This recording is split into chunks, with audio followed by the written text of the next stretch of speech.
Any else or family out?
Agent Sanford, did you hear anyone in that recording say the name Dan Markel?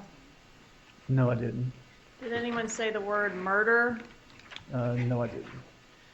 Did you hear Charlie Adelson explain the background of this, meaning that his brother-in-law was murdered and his family is suspected to be involved? Hold on.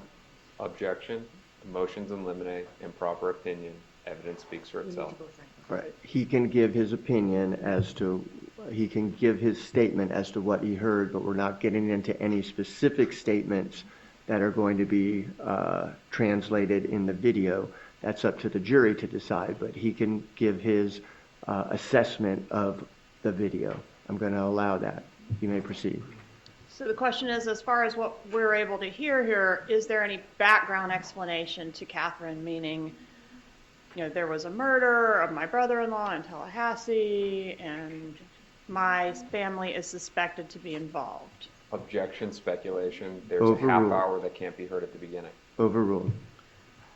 Of what we can hear in this recording, do you hear Charlie Adelson explaining to Kathryn McBanois anything like the background of this investigation, such as my brother-in-law was murdered in Tallahassee, my family is suspected, to explain why it is that this person might be trying to blackmail his mother?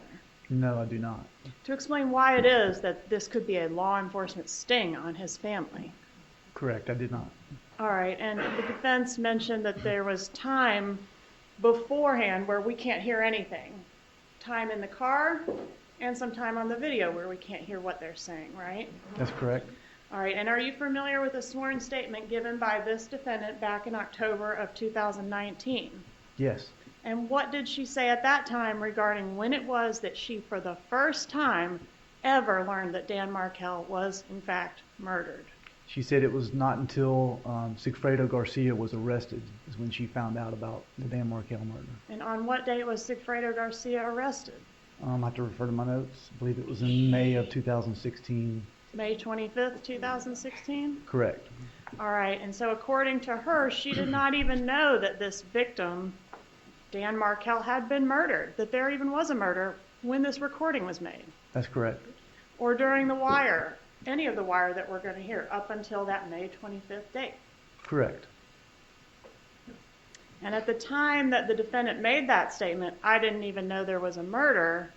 Had we clarified this video that we just watched right now? Clarified as far as enhanced? Had Keith McElveen done the work that we just watched? No, he had not.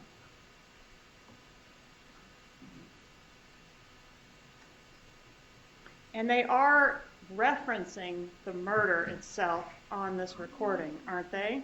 Objection, leading. Overruled. Are you aware of any other incident that Charlie Adelson could be referencing that was on the BBC, Good Morning America, and the New York Times other than the murder of Daniel Markel? Objection, improper questions, and gross speculation and argumentative. Overruled. Are you aware of any other incident that Charlie Adelson could be referencing on this video that was on the BBC, Good Morning America, and the New York Times? No, I'm not. All right. Judge, at this time, I would like to move on to our call F. Agent Sanford, can you tell us who are the parties on call F? This is a call from Charlie Adelson to Donna Adelson. And how close in time is this call to the meeting with Kathryn McBanois that we just watched? It's afterward. Sorry, go ahead. Sorry, it's afterward. I'd have to refer to my notes to. Okay, the please exact refer to your times. notes if you can.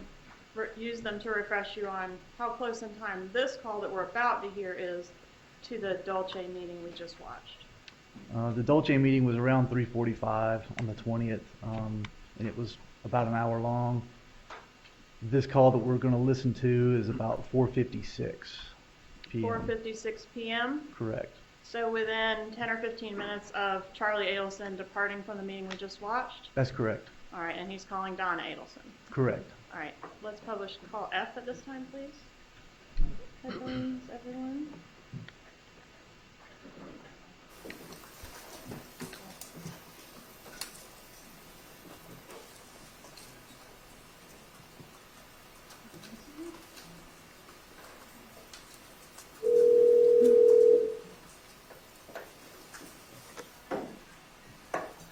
Hey, honey, how are you? Good, what's going on? I'm sitting and watching the boys at their tennis times. They're having a wonderful time. Oh, that's awesome. Yeah, and I was concerned because I thought they'd only enjoy the private lessons, but they're having fun because, there's 6 kids on the court, so they're all about the same level, so they're having fun with that. Great. That's fantastic. Yeah. That's So, really good. how's you doing? It's good, it's good. I'm just leaving, just some coffee with a friend. And, it was good. I'm actually gonna, maybe, it was good. Everything Yeah, everything is fine. Yeah, and they, just helping around with relationship advice, so, Oh, okay. yeah. She may come by and see me tomorrow, actually, too, because she had to go back to work. So I think she's gonna come, maybe to my office tomorrow or another office so I can talk to her. So I gave her some good advice, Yeah, and she's just sleeping on it. okay. Okay, Just, yeah. relationships are not easy, No, they're not. They're not. so that's it. So everything's fine anyway.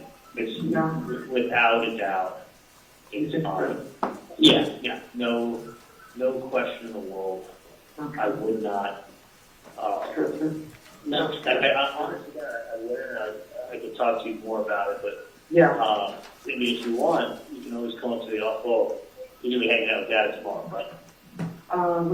tomorrow, what's tomorrow? Tomorrow's Thursday, yeah, tomorrow, yeah. We're gonna be doing a lot of stuff for the holiday, getting the dinner ready, and a lot of recipes, and a lot of cooking, and that's what is a rough holiday to cook for. It's not an easy one, but, not like Thanksgiving. Bringing 10 lobsters and nobody complains.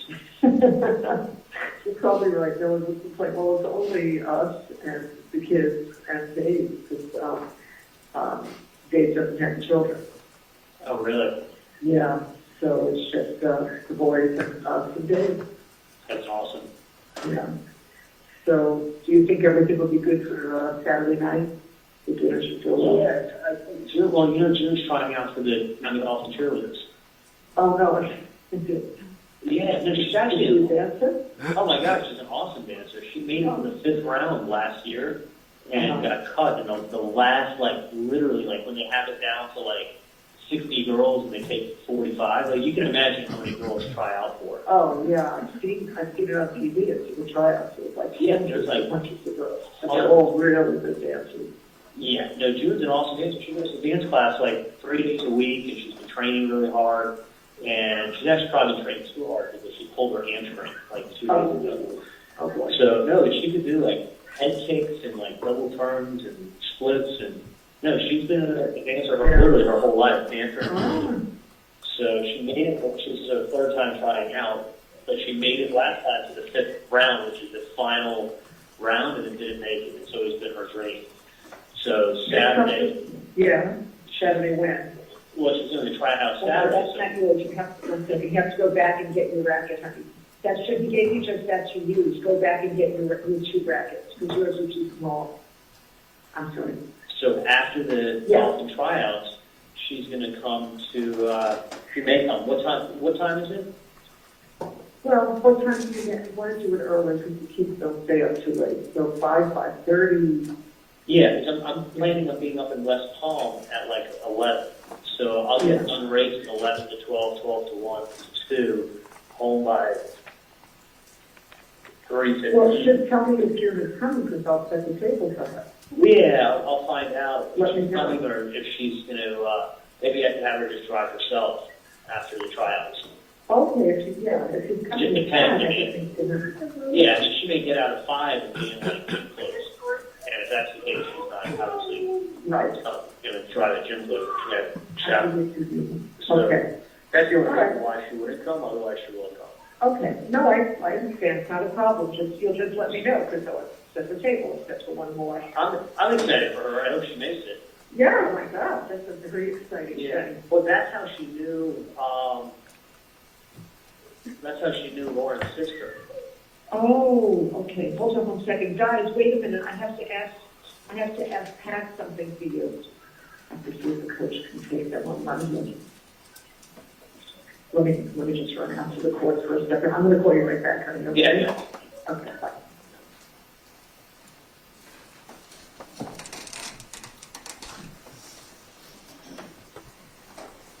All right, so that call concluded with Donna indicating she's going to call Charlie right back. Does she call him back? Yes, she does. And that's about 5 minutes later? Correct. Okay, and just to refresh everyone's memory, what date are we on here? 420. Okay, so this is the day after the bump, is that correct? Correct. Okay. All right, if we could have call G, please.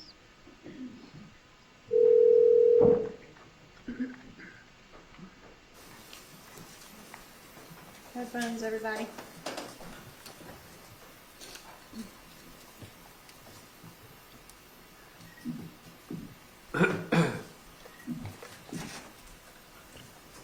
Yeah. Hi, I'm sorry about that. I had to schedule it for Monday.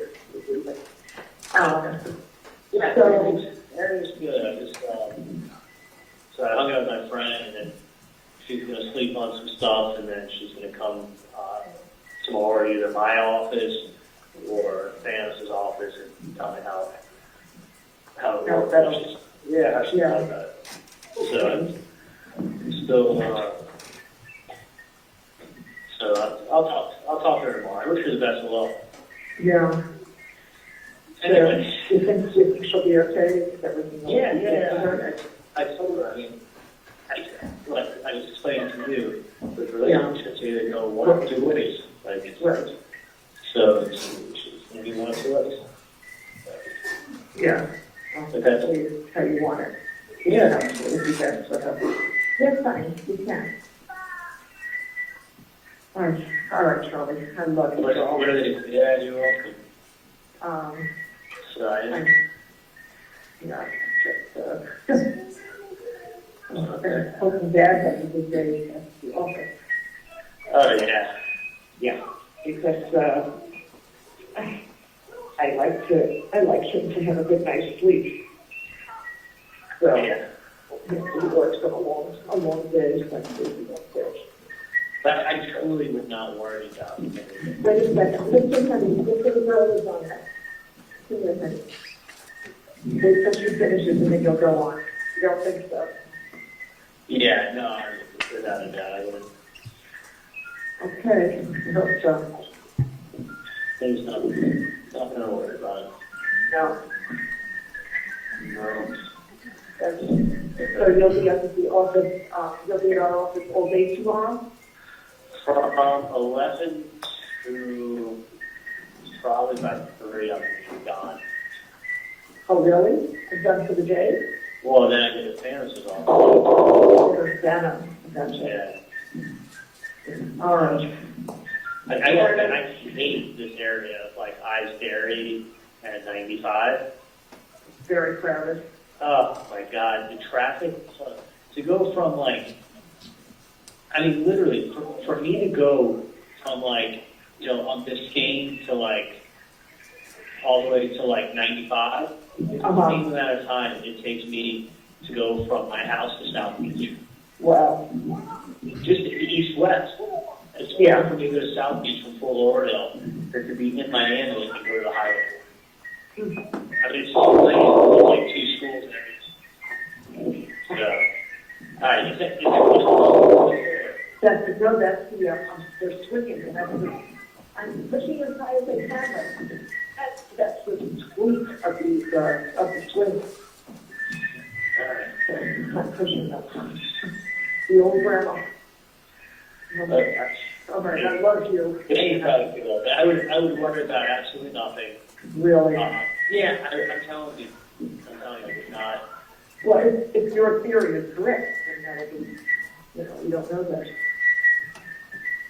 Well, listen, I mean, you have to realize something. It does them no good. Yeah. At the end of the day, there's nothing. They're not going to gain anything. They're still going to be in the same situation. It's not like, listen, it's not like you've ever threatened anybody or hurt anybody. So, No. you know, and listen, the thing is this, is that they're not hiding who they are. Right, not at all. Not at all. So, That's why I had that other supposition. what's that? That's why my thoughts were different. Yeah, I mean, it's not really hidden who they are. And the whole thing is just weird. I mean, the whole thing is very weird because it's the kind of thing that that can easily be traced. They can easily be caught. And they easily will have charges put against them for that. Honestly, extorting people is like up to 10 years in prison.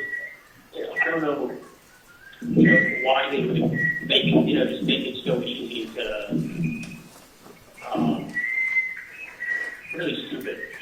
not a secret. Yeah. Yeah. So, no, I think it's something that can be dealt with very, it's not that. Okay. Could be a lot worse. Let me reference it to you like that. Yeah. So, All right, sweetie pie.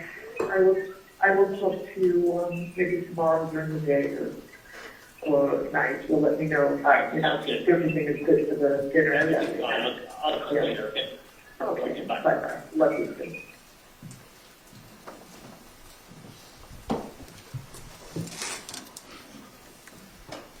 All right, Agent Sanford, I want to ask you about the first conversation that's captured on the wire between Sigfredo Garcia and Kathryn Magdanoa. When was that conversation? It was on 4/21, the very next day, at approximately 8:17 a.m. in the morning. Okay, and at the time, are the two of them living together?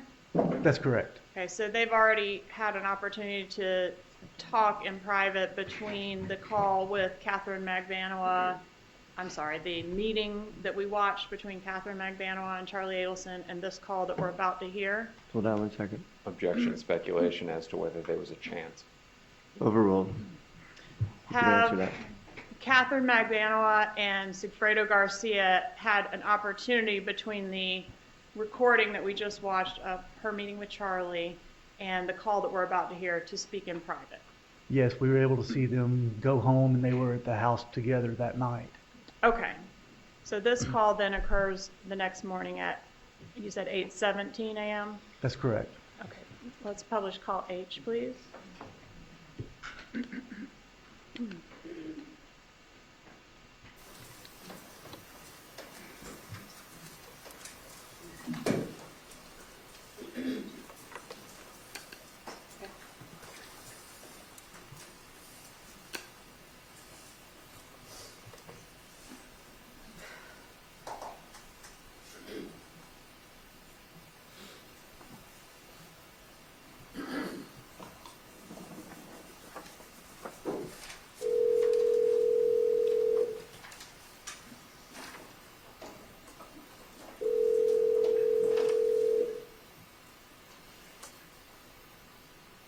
Listen, I'm gonna tell you something right now, and I'm gonna make it very clear. I'm gonna make something very clear because you're talking belligerent bullshit.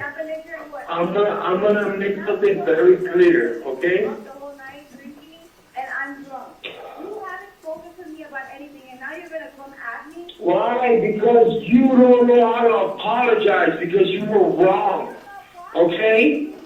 This is the same thing that happened last time. Listen, I have a more pressing matter that I have to attend to. Okay? You know what? I don't feel secure because you take care of everybody else. Where's my security? So when are you gonna step up for me? When is that gonna happen? Because I feel like everybody else gets the special attention, and then Katie, you go figure it out. You go figure it out. You figure out the kids. You figure out life. You figure out your plan. Katie, you're doing this again. This is the same shit. I've been here. I've never felt happier. We were so happy. We were so happy. Cool. You have to play cool. You have to believe Oh me. my God, Katie. All right, man. All right. Then fine. Then go. Whatever. Fine, go. If that's what you need to do to make yourself happy, then I'm not gonna hold you back. Why do you have to go through back everything? After everything we went through, why does it have to go back to square one? Do you know how bad I feel? It's like, again, I feel like I'm getting Katie, listen. It's always, no! I swear to God. It's just like, I should just go somewhere because it's like you're basically Do that. over. Do that. You're me over. You're gonna tell me I'm gonna make a phone call. I'm not making that fucking phone call. Just But you don't have look, Katie, you're I'm on edge, and I'm going to be on work on edge again today. You don't think that the mean I'm pretty sure somebody will come by to sue you, don't make it feel better. Are you Just, Katie, listen. Listen to listen. I just want you to fucking have a pussy between your legs and act like you have. If you want to fucking do what you want to do it. I'm gonna take care of I'm gonna take care of this fucking problem. I'm gonna take care of this fucking problem. And What are then, you gonna take care of when you don't discuss anything with me? You're not even listening. because it lets you know the better of the, man. No, you're making Man, just stop talking on the phone, man. Bye. That's why you can't Bye. do anything. All right, and then we're going, oh, I wanted to ask you about that beeping you hear where it seems to cut in and out. Yes. What is that? That is the person who's monitoring the conversation. That's them minimizing it, stopping the recording of it and stopping listening to it, and then picking it back up a few minutes later like they're instructed to do. All right, so the requirement is to tap out if it doesn't seem to be relevant to the investigation, and then after a certain period of time, you can pop back in and see if the tone has changed. That's correct. All right, was there another call between these same two parties shortly after the one we just heard? Yes, there was. And when was that? It was at 8:36, approximately 10, 15 minutes later. All right, publish call I, please. Headphones, everybody.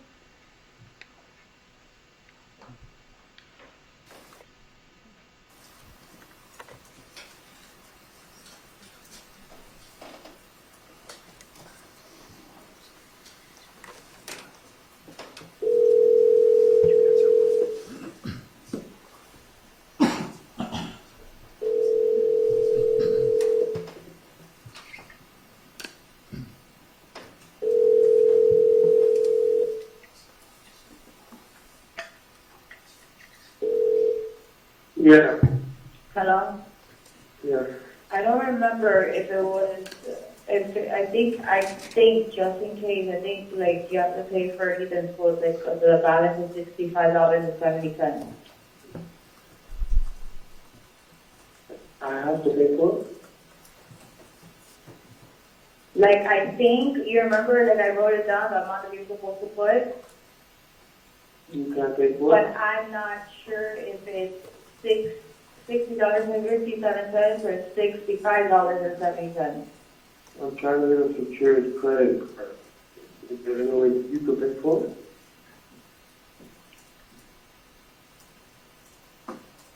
I'm just telling you, I don't remember if it's either one of those numbers. Well, I've been picking them up today, so. Huh? No, yes, So what? you're picking them up today, so you'll find out when you get it.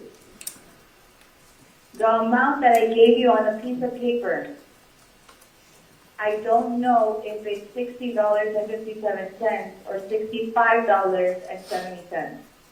Got it. Okay? So there's some credit cards that I can use in his school. So it makes no sense.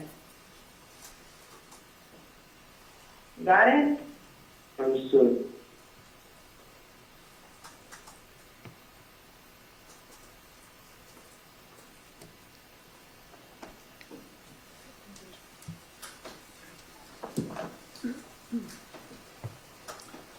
All right, so the digits that the defendant is relaying to Sigfredo Garcia, it's either $65.70 or $60.57, et cetera, et cetera. Are those digits significant to your investigation? Yes, they are. Why is that? Because that's the last four digits of the undercover's phone number that was put on the piece of paper flyer handed to Donna was 6570. All right. What's the next call that we have? Call J. It's on the same day at approximately 9:31 a.m. And who's this? Who are the parties on this one? It's Charlie Adelson calling Kathryn McBowen. If we could publish J, please.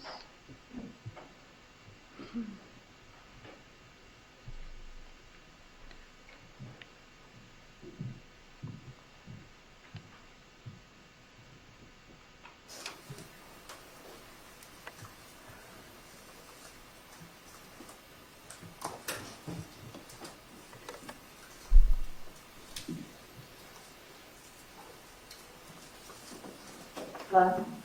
Hey, what's up? Okay. Good morning. Fine. I found a tree. What's that? You did? I found a tree, a little bonsai tree. I want one. Do you want to come But by the like, office? like legit a real one though. I've Good got luck. a prune. I'll work on it. I'm going to go to my office.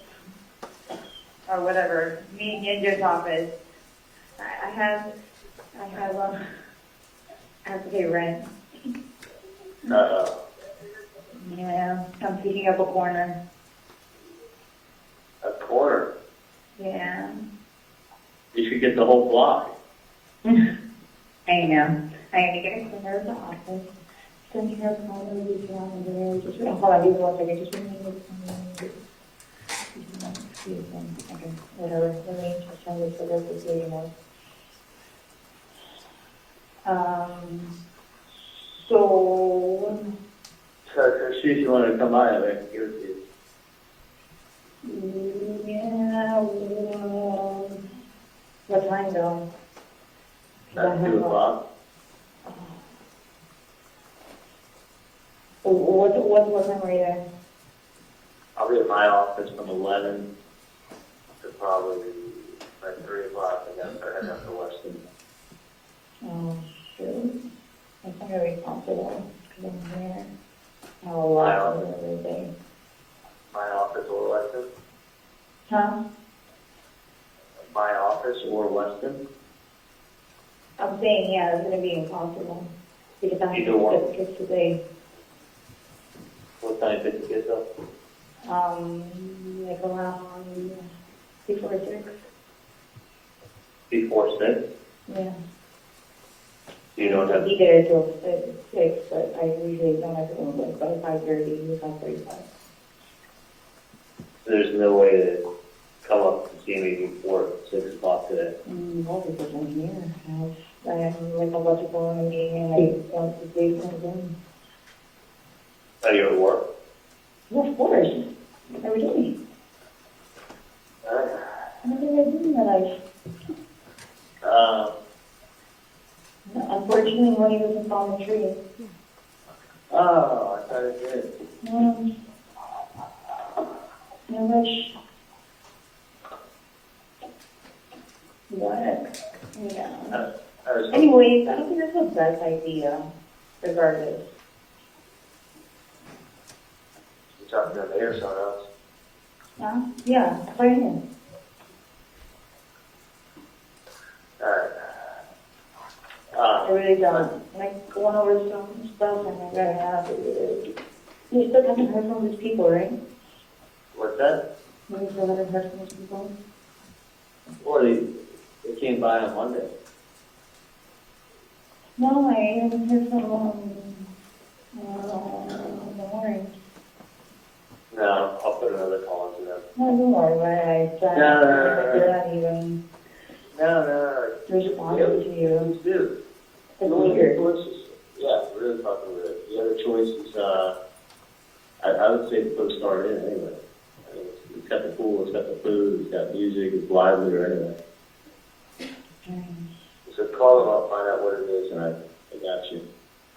No, it's not done. I already mind Alright. it. It's fine, I totally forgot about it. I not forgot, I did call them yesterday. I'll put another call today, tell them what's on the 7 days before. Yeah, but I was telling you before, I don't think that's a good idea regardless. It would be a good investment. Oh, I see what you're saying. Yeah. Using Because the- I got, I was looking into some properties and then I was asking, I was like, oh, do you think that would be a good investment? And he says, no, that's like really stupid, it's really, it's not like, okay, thanks for the advice. Alright, I got what you're saying. It's, but he is gonna look into a couple of things, a couple of properties regarding that and find out, what's going on. And then I guess I'll go from there because, you know, you can't just jump into like, that place you don't even know. You can't jump to a property you don't to know. Exactly. I Like, mean, is it if deed to you the can analyze property? it, you know, how is the security gonna be? And, you know, is it gonna be first class in security or just there's a lot more into it, so. I'm trying to do the research for that. Find out, because usually when these properties come up, I mean, they announce it to everybody. Exactly. You can't just But have, then I don't think that's the case. Like, I feel like it was posted incorrectly. And it's just like, I mean, you know, some people buy it and just don't. yeah. So it's like, you know, you throw out a fish in there and it's you, right? So fishing. Yeah, You throw the chunks out, you know, they're all gonna come out. yeah, you put a chum and a bunch of fish come and run jump on it. I mean, I kind of think that, Yeah, but for the pricing, it's like, it was absurd. So it's, you know, it's unaffordable. way too high for prices, right? Yeah, of course, that's crazy. Like, who pays that much? Yeah, And if they really wanted to get something, like, they would afford it, be able to afford it, you know? yeah, hang on 1 second, Danny's got to ask me a question. Danny, go ahead, sorry about this, it was an important call. What's up? Yeah, just want to change it? Right, and I gave you 150 on top of it. Well, yeah, I left the check. Yeah, no, I left the check up here. Hold on 1 second. Mm-hmm.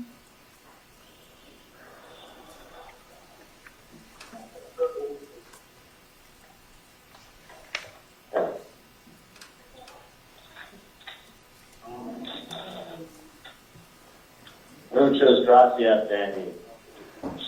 Alright. Next one? This one.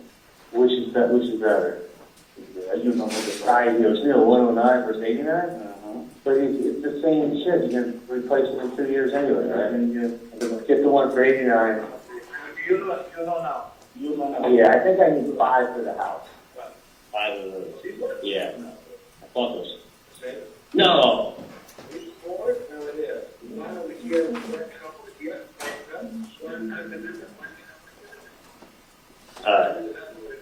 Alright. Okay. 570. You want me to do your check today? Okay, let me know when you do it, and I do the check. So you have to pressure clean first to get the dirt off, and then you just paint over the top of it? Okay. Yeah. Okay. Hang on. Okay. One fruit. 94.7. Oh yeah, plus tax. Yeah, no problem. I have to get a shake somewhere later. Okay. Perfect, thank you, Danny. Okay. Okay. Mhm. Okay. But yeah, it's just crazy that it's so nice that you're in real estate now. Yeah, no. It's just so crazy that Like, it's giving me a lot more knowledge about everything, so. No, real estate's a great profession. I mean, honestly, it's one of those things, the sky's the limit. You get in with the right people and start getting the right stuff, and you can do extremely well. Yeah, I'm learning as I go. I mean, I'm thinking, I go home and I just do my, you know, my research and stuff about things, and then I try to ask advice too, you know, like coming from somebody else's point of view. Like, okay, so like if somebody was to offer this amount of money, like, you know, I start looking at the listings, I start looking at like possible scenarios or locations somebody could be at, and then, you know, hopefully I have a lead. Was someone shocked that that listing came up? Of course, especially for that amount. Well, it's that amount and that location. And it's like it's hard. It's not an amount that like like somebody would just put up, like, you know? Like these are like $1 million houses that we have over here. Yeah, Like it would have been more. So yeah. I just don't want any balls, like, you know, leave. So it'll waste my time. But you don't think, alarm bells went off everywhere? Not that I know of, because it's like if the person was very interested about it and knew like a lot about the property, then Right. it would have been a totally different story. It would have been a done deal and like things would have been signed and, you know, it would have been over with. But Yeah. it seems to be, there's one or two scenarios which that's what I'm trying to figure out right now. Since I'm still new, you know, I'm still trying to figure out how to That's do the it. thing is that property came with a full listing. Like, it came with. Yeah, with all the information, you With all the you get all of that stuff in MLS, you know, you get all the information and the demographics of everything. So, But then again, you can have a listing everywhere, everything's accessible. yeah, I mean, you can, but it's just, what's crazy is like, I mean, it came with everything but pictures. That's nice, good thing.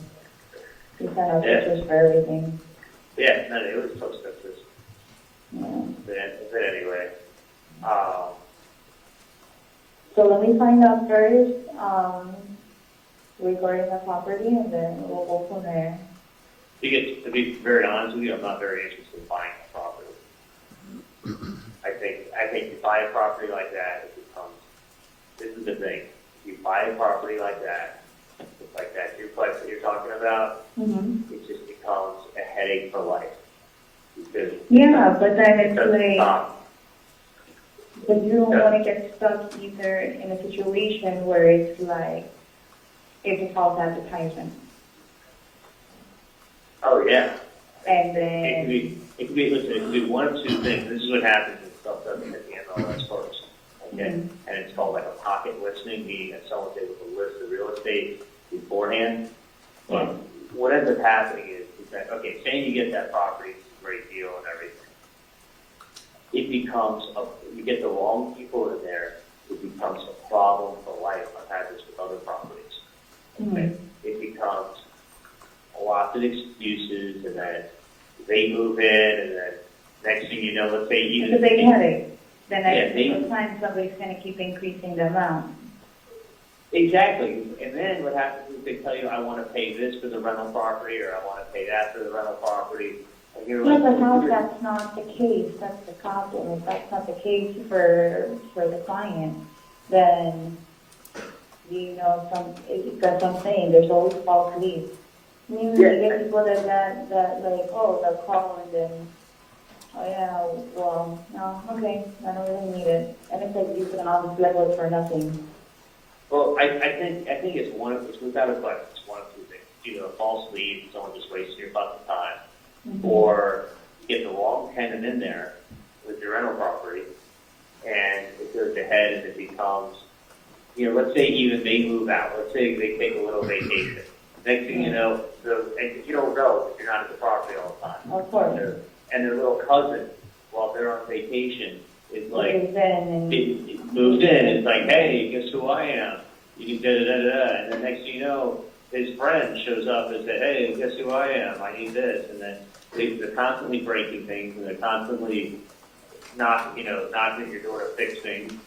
And it becomes they will never, ever, it'll be like a leech that never leaves you.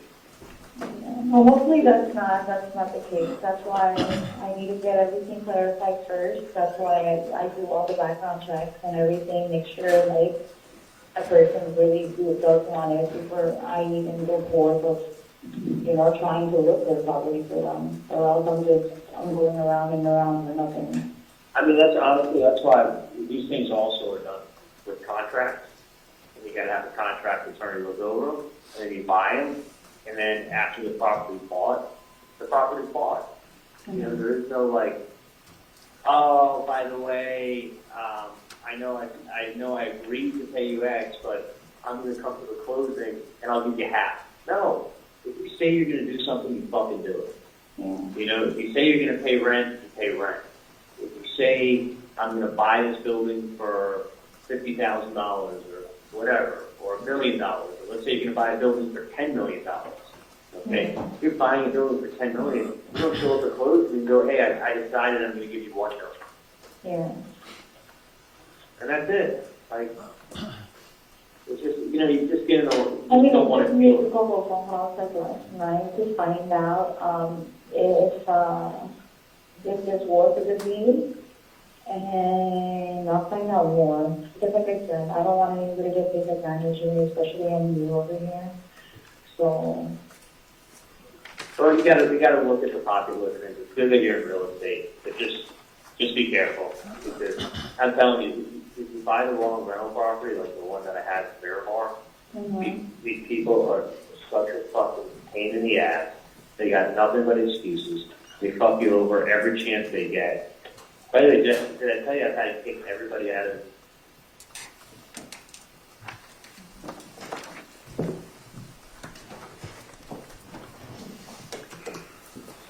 All right, that one goes on for a few more minutes, but I wanted to ask you a couple questions about the statement that Ms. Magbanua made about making a couple phone calls last night to find out if this was a good lead. Had anyone called the undercover number at that time? No, they have not. And regarding the property in Miramar and how people are pains in the ass in Miramar, where is the FBI office located in South Florida? It's in Miramar. And what region does that office cover? It covers entire South Florida. And I wanted to skip ahead a little bit to April 25th, if we could. Was there an additional effort to try to tickle the wire or do some law enforcement intervention that could generate more chatter on the wire? Yes, there was. What was that? It was a it was a letter that we sent to the Adelson residents. I'm showing you what I marked as state 84. You recognize 84? Yes, I do. How do you recognize it? It's the letter that we had sent to the residents through the mail. Okay, and this was the next bump or tickling of the wire? That's correct. Because at this time, I have to move an evidence state 84. Any objection? No, Your Honor. Be admitted as State's Exhibit 84. May.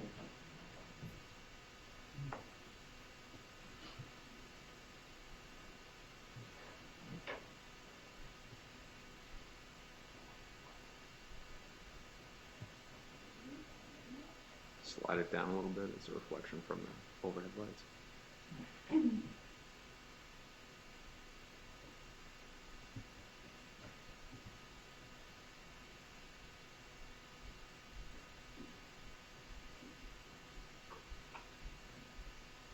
All right, so were there more calls that were intercepted regarding this attempt? Yes, there were.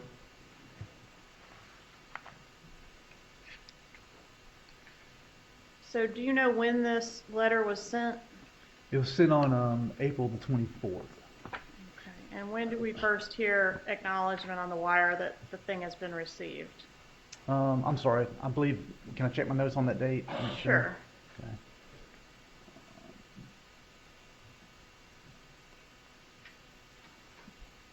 I'm sorry. The letter was sent on April 23rd. Okay, and when do we hear information on the wire to suggest it's been received? On April 25th.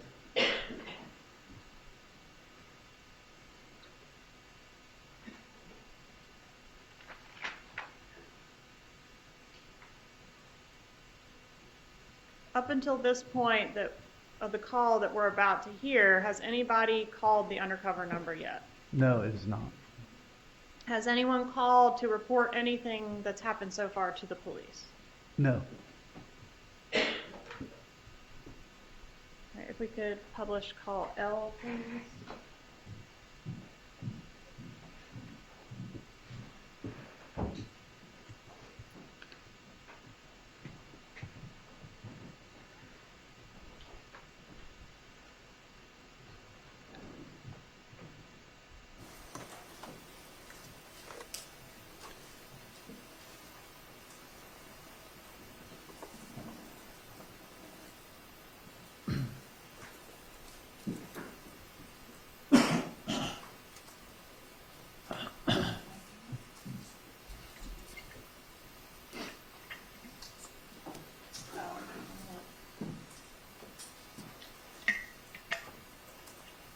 Okay, I'm sorry, Your Honor, I skipped call K. We're gonna be publishing call K next. All right, Kay.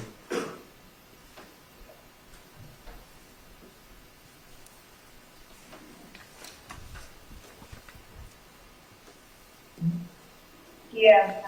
Hey, you on your way?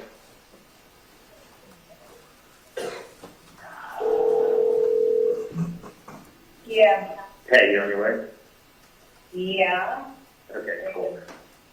I'm going to be at the Icon, which is when you come over 395.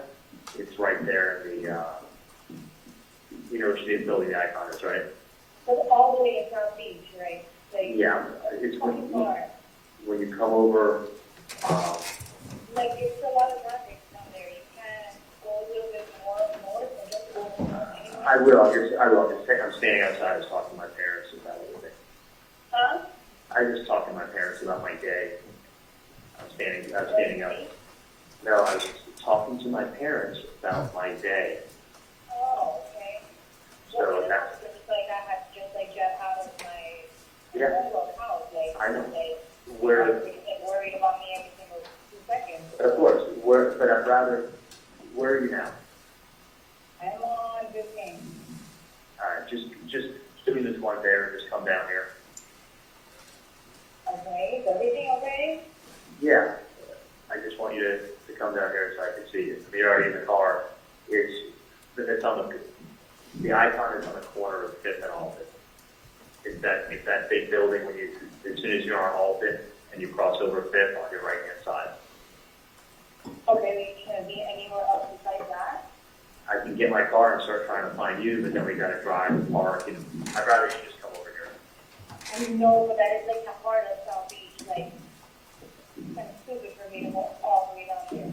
You're on, okay. I'll get my car I'll get in 5 minutes, I'll start heading this way, and I'll get my car, and then I'll meet you somewhere in like 15 minutes. I still need to talk to my parents for another 5 minutes, and then I'm gonna leave them, and then I'm gonna come to wherever you are. But still keep heading south. I'm heading downtown, I'm like, this game heading downtown. What's your cross street? Like in second right now. Alright, 82nd? Yeah, I'm getting,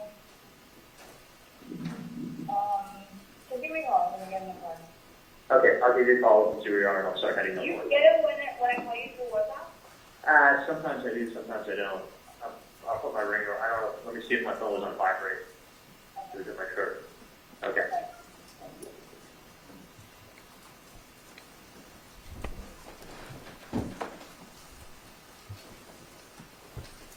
Right, so from this call, it appears there's a meeting planned. Was there a meeting? Yes, there was. Where was the meeting? It was actually at a restaurant back behind. It started out with Charlie meeting at his parents at the Icon. Tell us about that. Was that surveilled at all? That initial meeting At the Icon. at the Icon, Is that the building where his parents lived, Donna and Harvey? that's where Okay. yes. No, it was not surveilled at that point. All right, and can you kind of explain to us what the issues are with surveilling some of these meetings if they don't give you much notice? Yeah, if we don't get much notice, Miami's a big place. Like she said on the phone, it's a long way from where she lives to where to get down to South Beach, and traffic and everything sometimes can take like an hour. For us to be able to get to a location that we don't know they're at until they're almost there is very difficult for us. Plus, in the Icon, they had security, and it was a secure building, so it's hard to get inside.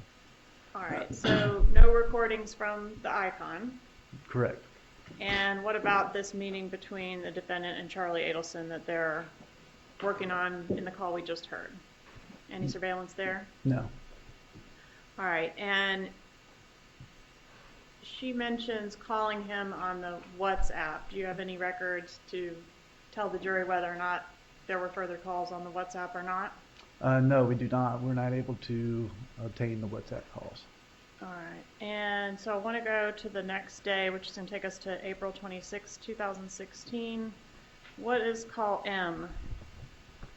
L or M? Oh, I don't know why I want to skip. Okay, so let's go to L. L occurs after the meeting between the defendant and Charlie, is that correct? Or is it before? I thought we just heard L. This is before. Did we hear L? That was K. Okay, so we do have one more call that occurs prior to that meeting That's correct. This is where she's trying to find where he is. Okay, I'm sorry. Let's go ahead and hear L then. Actually, let's skip L. L, they're trying to meet up. That's correct. Okay. They do meet up. We don't surveil it. Correct. We couldn't get to them. Okay. So then we can go to the next day, which is going to be call M. What are we hearing in call M? We're hearing a call from Sigfredo Garcia to Kathryn McBanois. All right, and this is going to be April 26th. At Correct. what time? This is the following day, April 26th at 9:48 a.m. All right, let's publish call M, please.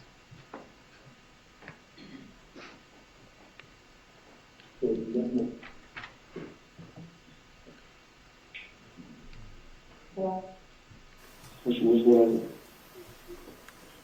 I don't know if you talk to you about something, but did you know that they give you guys extra money or something for exposure? Of course, just don't worry about them. They're fine. You got money, you got everything you need to do.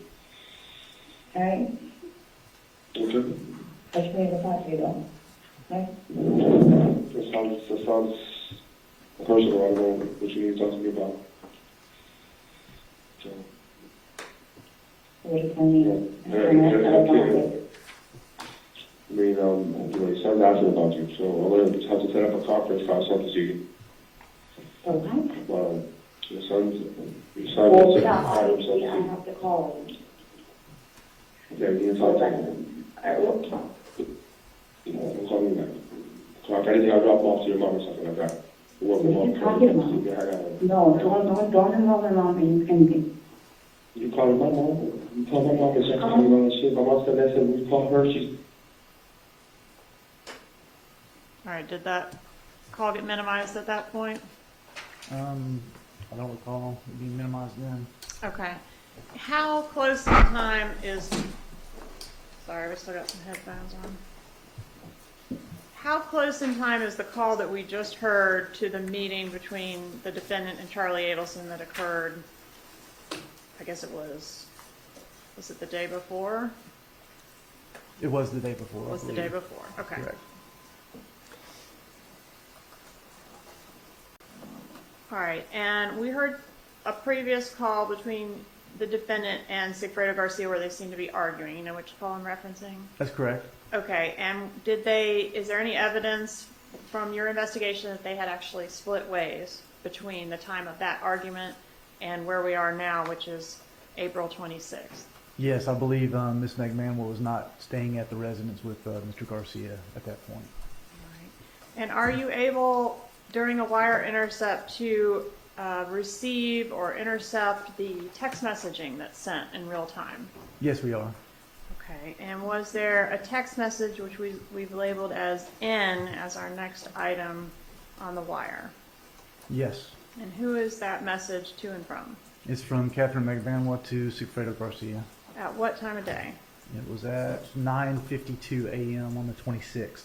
All right, so is that shortly after the call that we just heard? Correct. All right, if we could display text N, please. So, nothing.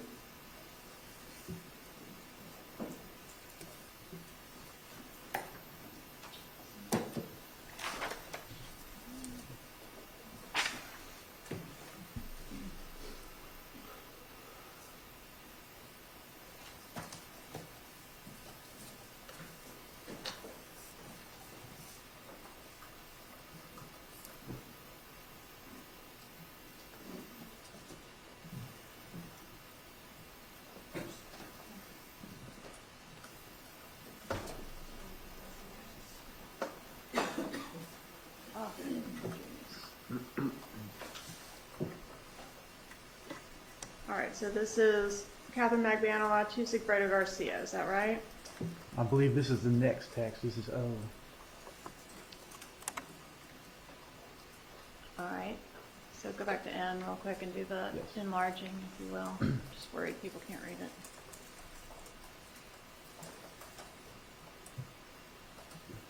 All right, So this is defendant 2 Garcia, correct? Correct. Okay. Need to talk to you about something else. And then is there a response? Yes, there is. And what time does the response occur? Approximately 6 minutes later, 5 or 6 minutes later. All right, let's go to text O.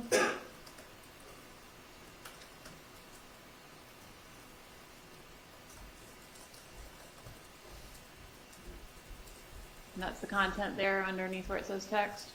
Correct. All right, and this is Garcia's response to Magdanoa? Correct. Okay. And then the next item we have is call P. Who are the parties in that call? This is from Kathryn McManua to Charlie Adelson. How close in time, like where are we in time now? It's the same day as those texts. This is the day after the meeting at the Icon and Monty's. It's 4:33 p.m. Okay, I don't think you said Monty's before. That's where the defendant and Charlie met when we heard that call where he was gonna get in the car and go to wherever she was? That's correct. Okay. All right, so this call that we're about to hear is what time of day? It's at 4:33 p.m. afternoon. All right, may we publish call P, please?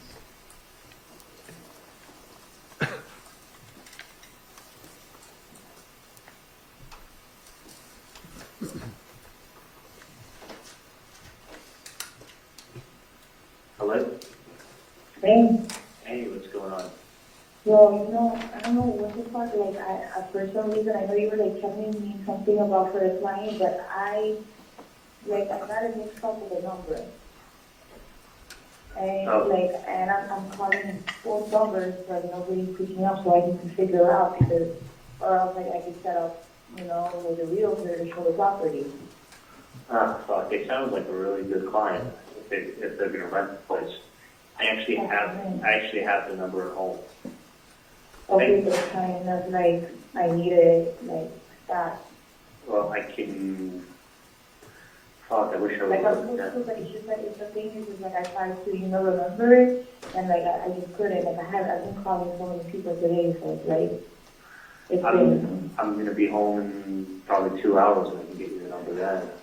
Hopefully they haven't like looked at other properties yet. yeah. Yeah, Kind of, there's no way at all you can get the number to me let me, before I get out of work. well, let me do this. Let me see if I can get the number. I got the number at home in my desk, Okay, but let me see if the number may be some other place, okay? okay, All right, I'll call you right back. alright. All right, in this call, Magdanoa is indicating that she's calling both numbers. Has anyone called the undercover number yet? No, not at this point. All right, if we could go to call Q, please. Ms. Calvin, this will be the last one before a break, okay? Yes, sir. All right, call Q.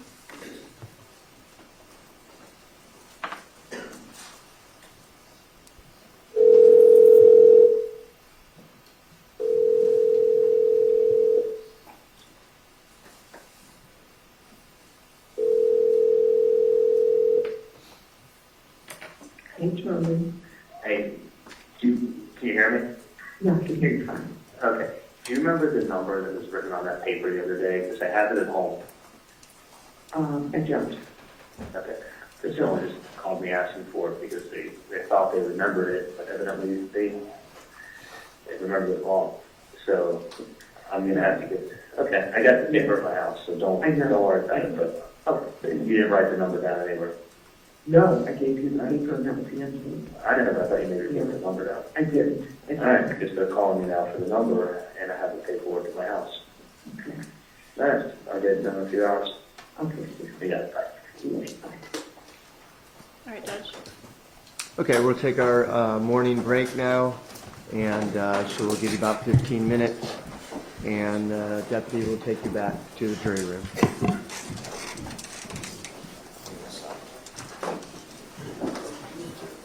Your Honor, can we come sidebar in a matter?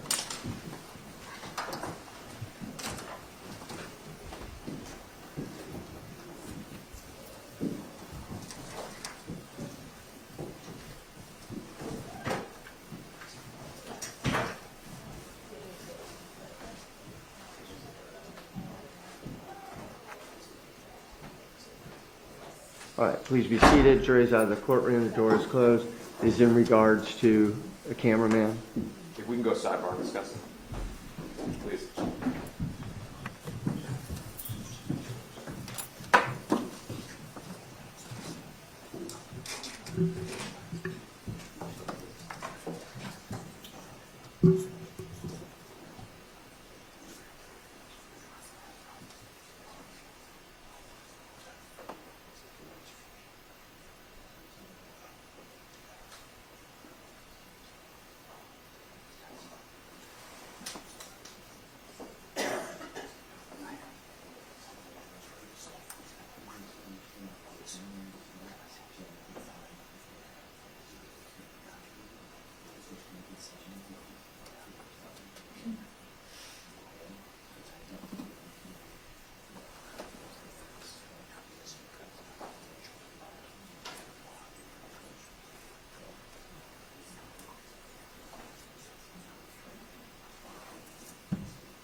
All right, we're in recess for 15 minutes, and you may step down during that time.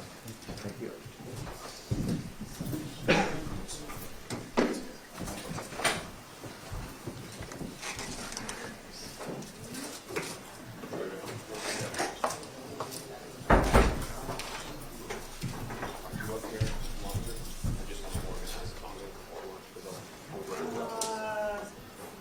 Great question. Let me work on my answer.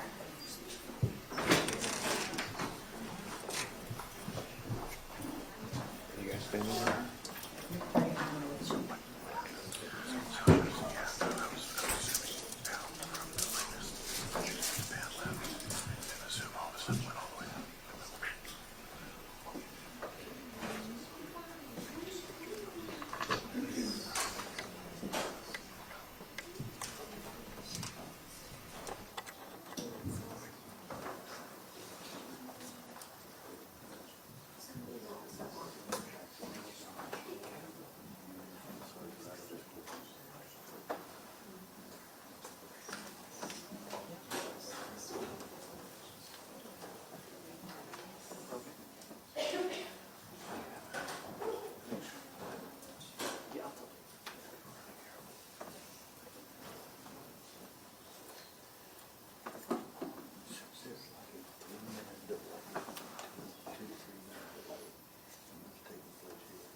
Yeah.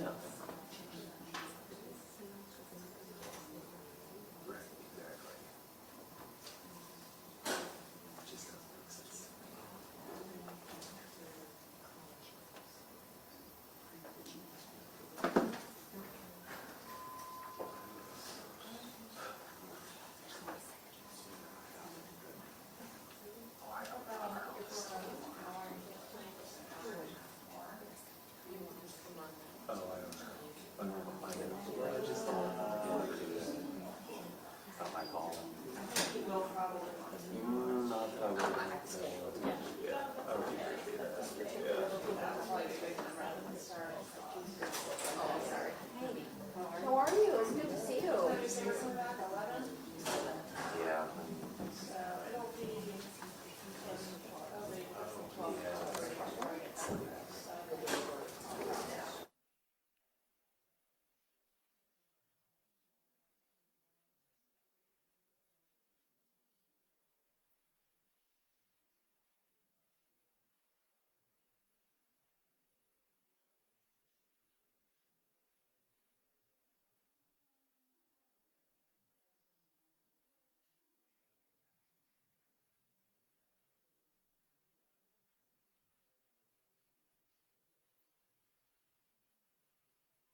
Okay, we're ready for the jury. Let's bring the jury in, please.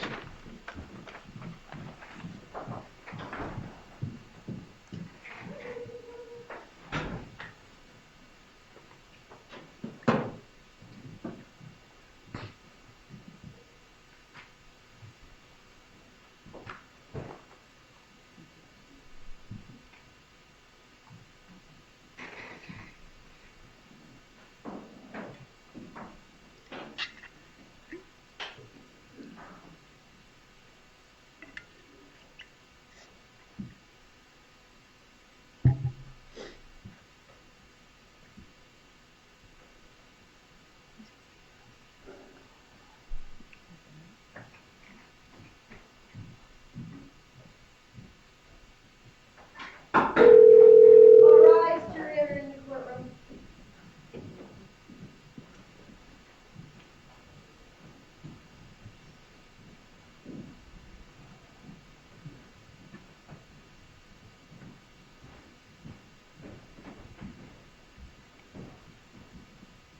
Please be seated.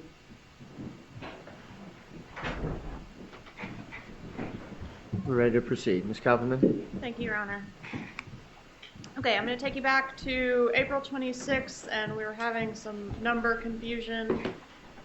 It is PQ, R, and S all in pretty close proximity to each other time-wise, all within the same hour. That's correct.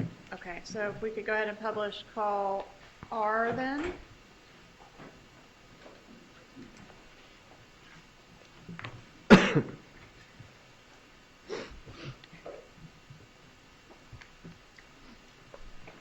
Headphones, everybody? Hello? Hey, okay, I just called. They don't have the number either. It's Apple, and I'm not gonna be able to do it until I get home. It's always such an issue to like set up like, I'm thinking to try to get the agent to show me, that's why. I know, that's why I was like, take it, write the number down. I know, but it's like, I'm so good at like memorizing shit, you know, like I do this all day. Like I have like 1,000 numbers on my phone now, and then now when somebody calls me back, I don't remember who it is, because I'm gonna save every person's number. I know. You know, I don't have a landline in my job, I have to use my cell phone. That's why you gotta put in your contact list. You don't lose contact. No, I can't do that. There's too many records people who calling my phone. There's like some clients that don't even want to like. There was one day they want to see a property, another day, oh no, it's okay because the word was somebody else. Yeah. I'm in Miami Lakes right now. So I'm not gonna, let me see what time to get out of here. Hang on 1 second. And the phone number? Hey, come on. My age, I'm lucky I remember after breakfast. The only reason I remember this is the same thing every day. Hang on 1 second. Hey, do you know what time my last patient is? That Undercover? Mm-hmm. I'm done? What did someone tell me? Wait, that guy that came from the other office? Someone done. Okay, beautiful. Thank you. We'll get out of here before traffic hits. All right. Yeah. I can get the number in 30 minutes. Okay, thank you. All right, bye. If you just go straight to our next call, call S, please.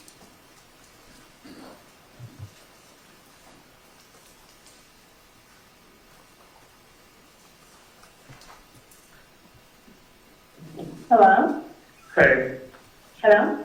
how you doing? Hey. I think I remember one of the listings that I had to tell you? One of the properties? Yeah. What was, I don't know, just in case they call, you know, because I have to set it up. Yeah, but I tried to read some listing guys each time. Okay, it's, I believe it's 305, Okay, 712, okay. 6570. 6570? Mm-hmm. Because I also, I had like two numbers. I know, you got that dyslexia. I get it. So the listing for the place is? It's a 305, 712, 6570. 5570. No. You're confusing me. It's a 305, Mm-hmm. 712, Mm-hmm. 6570. I think that was one of the ones that I tried. Well, No, Yeah, I'll reach out to you again. Alright. Alright, Ethan just wanted me to tell you mine. Alright, so on. Alright. Alright. Hey, can you find back right now? Yeah, absolutely. Okay. Alright.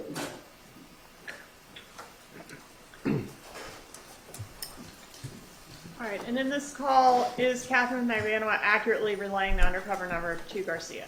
Yes. And again, up to this point, has anyone called the undercover number? No, not at this time. All right, now we go to 427. 427, call T. What is call T? This is the following day where Charlie Adelson is calling his mother, Donna Adelson. All right, and that's... We can go ahead and start publishing that call, please.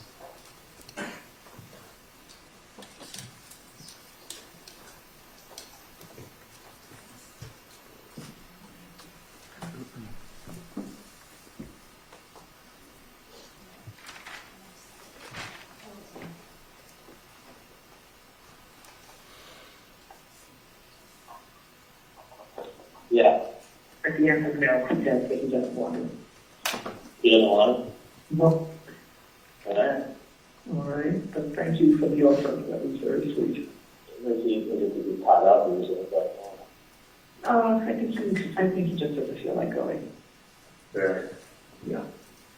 Is he still upset about everything, or Yeah, he's not having the best day. did something else happen? No. No. So, just understand and, maybe another time, just not right now. Alright, no, no. Okay. But thank But- you, thank you, Stephen. Wait, everything else is being taken care of. Great. Just so you know, they actually called the person. And nobody picked up. Really? Yeah. Yeah, they would have to throw away the phones, maybe, Well, that doesn't matter. I mean, it's probably nothing, so it's voicemail. But no one picked up. They tried a couple times. I wouldn't worry let me tell you something. I would not worry at all. I'd worry about other things. Okay. And that's, you gotta find something new to worry about. No, I don't want to believe me. I don't No. No, I did Yeah, not fine. ask the woman. Don't even Yes. say that to me. You have to find something new to worry about. Yeah, thank you. I know what you can do with your free time. Yeah. But, All my free time. you never, let me just tell you something. You never let yourself have free time. No, People that's true. always That's true. be like, oh, I gotta do this, and then I gotta do that, and I have to be behind on this. And I got laundry, and I got laundry to do, and then I gotta go to Publix. Yeah, Actually, I had a run this morning because it's administrative professionals day, which I didn't realize until the last minute. I had to go run out and buy a cake for Erica, so. but listen, And then I got a big chalazion on my eye last night, and so I'm gonna run to CVS and go get drops and eye medication and stuff. I mean, you always, I mean, I'm telling you. I'm really trying not to, Charlie, just so you know. I'm really trying not to. But I'm just saying, like, I mean, it's, you're like, oh, ask me how many times we went down to the hot tub since we moved in here. Like, that's your fault. No one else's. No, because I know that. I mean, I'm just saying, like, you gotta find something else to get this. We want us to enjoy every day. We try to Trust me when I tell you, Mom, it is, you've done nothing wrong. And it's because of that, you have nothing, literally nothing to worry about. Someone's fishing and someone wants to try to make some money because they're struggling. But that will never amount to anything. Just when someone's trying to throw something, throw a fishing line out there and say, how you doing? Throw a fishing line out there and see if they can catch something. And I understand why they're doing it. I understand what they're trying to do, but it doesn't make it right. But they're, the funny thing is, they really don't. They're just fishing all that's going on. And I wouldn't worry about it at all. So I've told you that many times, I'm sure you know. Yeah, I got you, Joe. And, you know, it's not gonna change. Hey, how are you? Good. You learn all this through and then back. I need to make sure I get this back up. You know, next thing. But yeah, I would not. I mean, I know it's easier for me to say than for you to do it, but I would not sit around and like, you know, drive yourself to the one where you get sick because of that. I mean, it's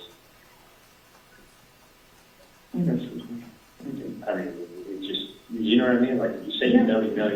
I do. And it's like, I do. I wouldn't, you know, the person I came to just relaying a message.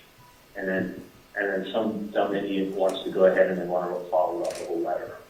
Like, and the truth is that the number was called, they didn't pick up. And then she tried calling at 786, thinking maybe they would have gone down wrong, and the 786 not 305, and that one went to up to voicemail. But the other one, no. So. Right. There's a few more minutes of that, but I'm going to move on to what occurs after this call. Is there another bump or another tickling of the wire that occurs? Yes, there is. What is that? The UC called the Adelson Institute, asking for Donna Adelson, and left a message. All right. Judge, at this time, I'd ask to publish states 128. You may.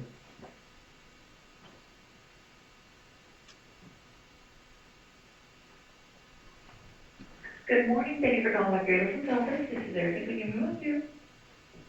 Yes, good morning. May I speak to Donna, Mrs. Donna Addison? May I let her know who's calling? Sammy? Sammy from... I met her last week, and I gave her some paperwork. You met her last week and you gave her some paperwork regarding... She knows what it's about. It's important paperwork.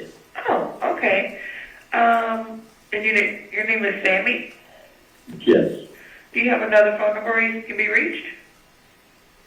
My number is 305 712 6570. Okay, if she's not available right now, if I can have her maybe give you a call back. Okay, just tell her it's very important. I need to find out immediately what she thinks about the paperwork. Okay. I certainly. I met her last week. Yes, thank you so much. All right. Have a good day. All right. You too. All right. After the bump, is there a call from Charlie to Donna? Yes, there is. All right. And what date are we on now? This is on April the 28th, What time of day? approximately 9:42 a.m. All right. If we could publish call you, please.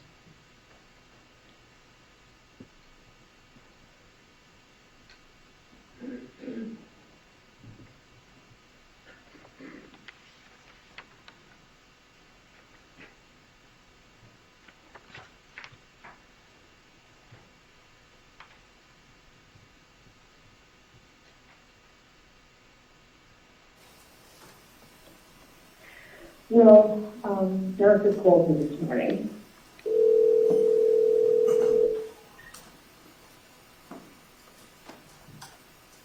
Morning, Charlie. Hey, how are you?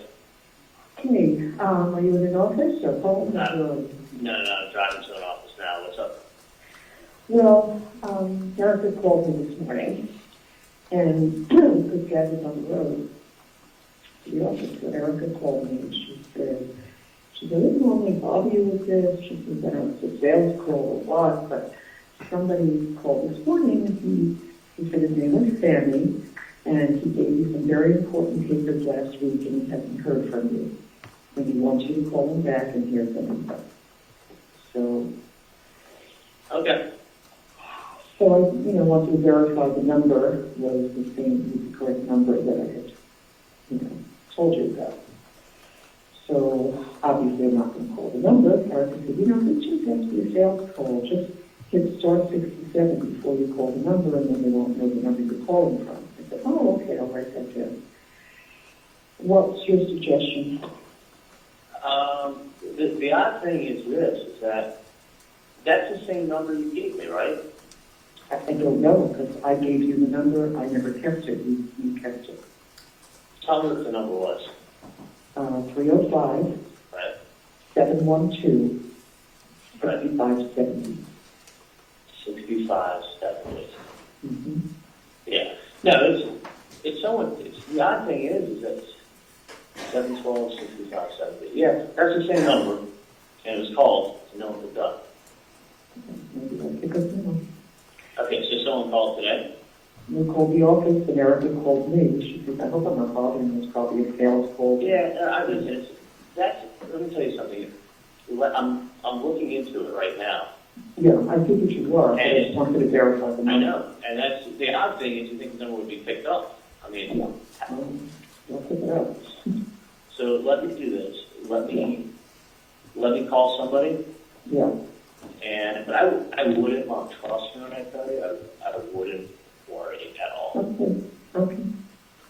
And I'll say why, especially because, what do you call it? Especially because I know that you know who it is. So let me call someone and take care of it now, okay? Thank you, Sean. Love you.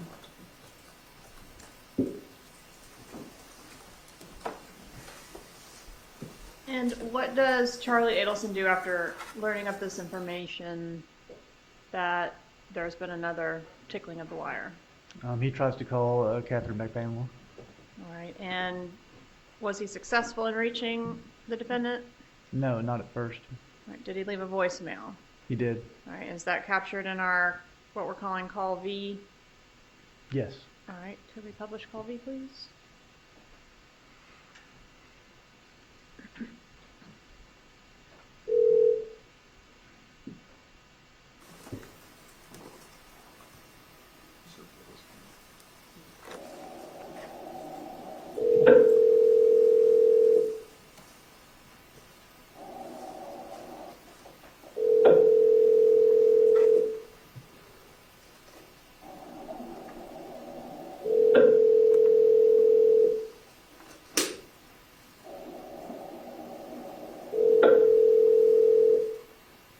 Reached the voicemail box of 78656413112.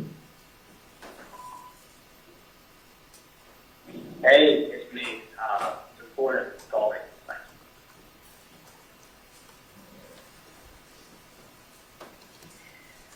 And are there any more attempts by Charlie Adelson to reach the defendant before we actually get another call? Yeah, I believe there's about 4 different attempts by Mr. Adelson. And then we get a call back to Charlie from the defendant? That's correct. And is that call W? It is. All right, tell us the date and time of this call, please. It's on 4/28 at 10:43 a.m. All right, publish call W, please.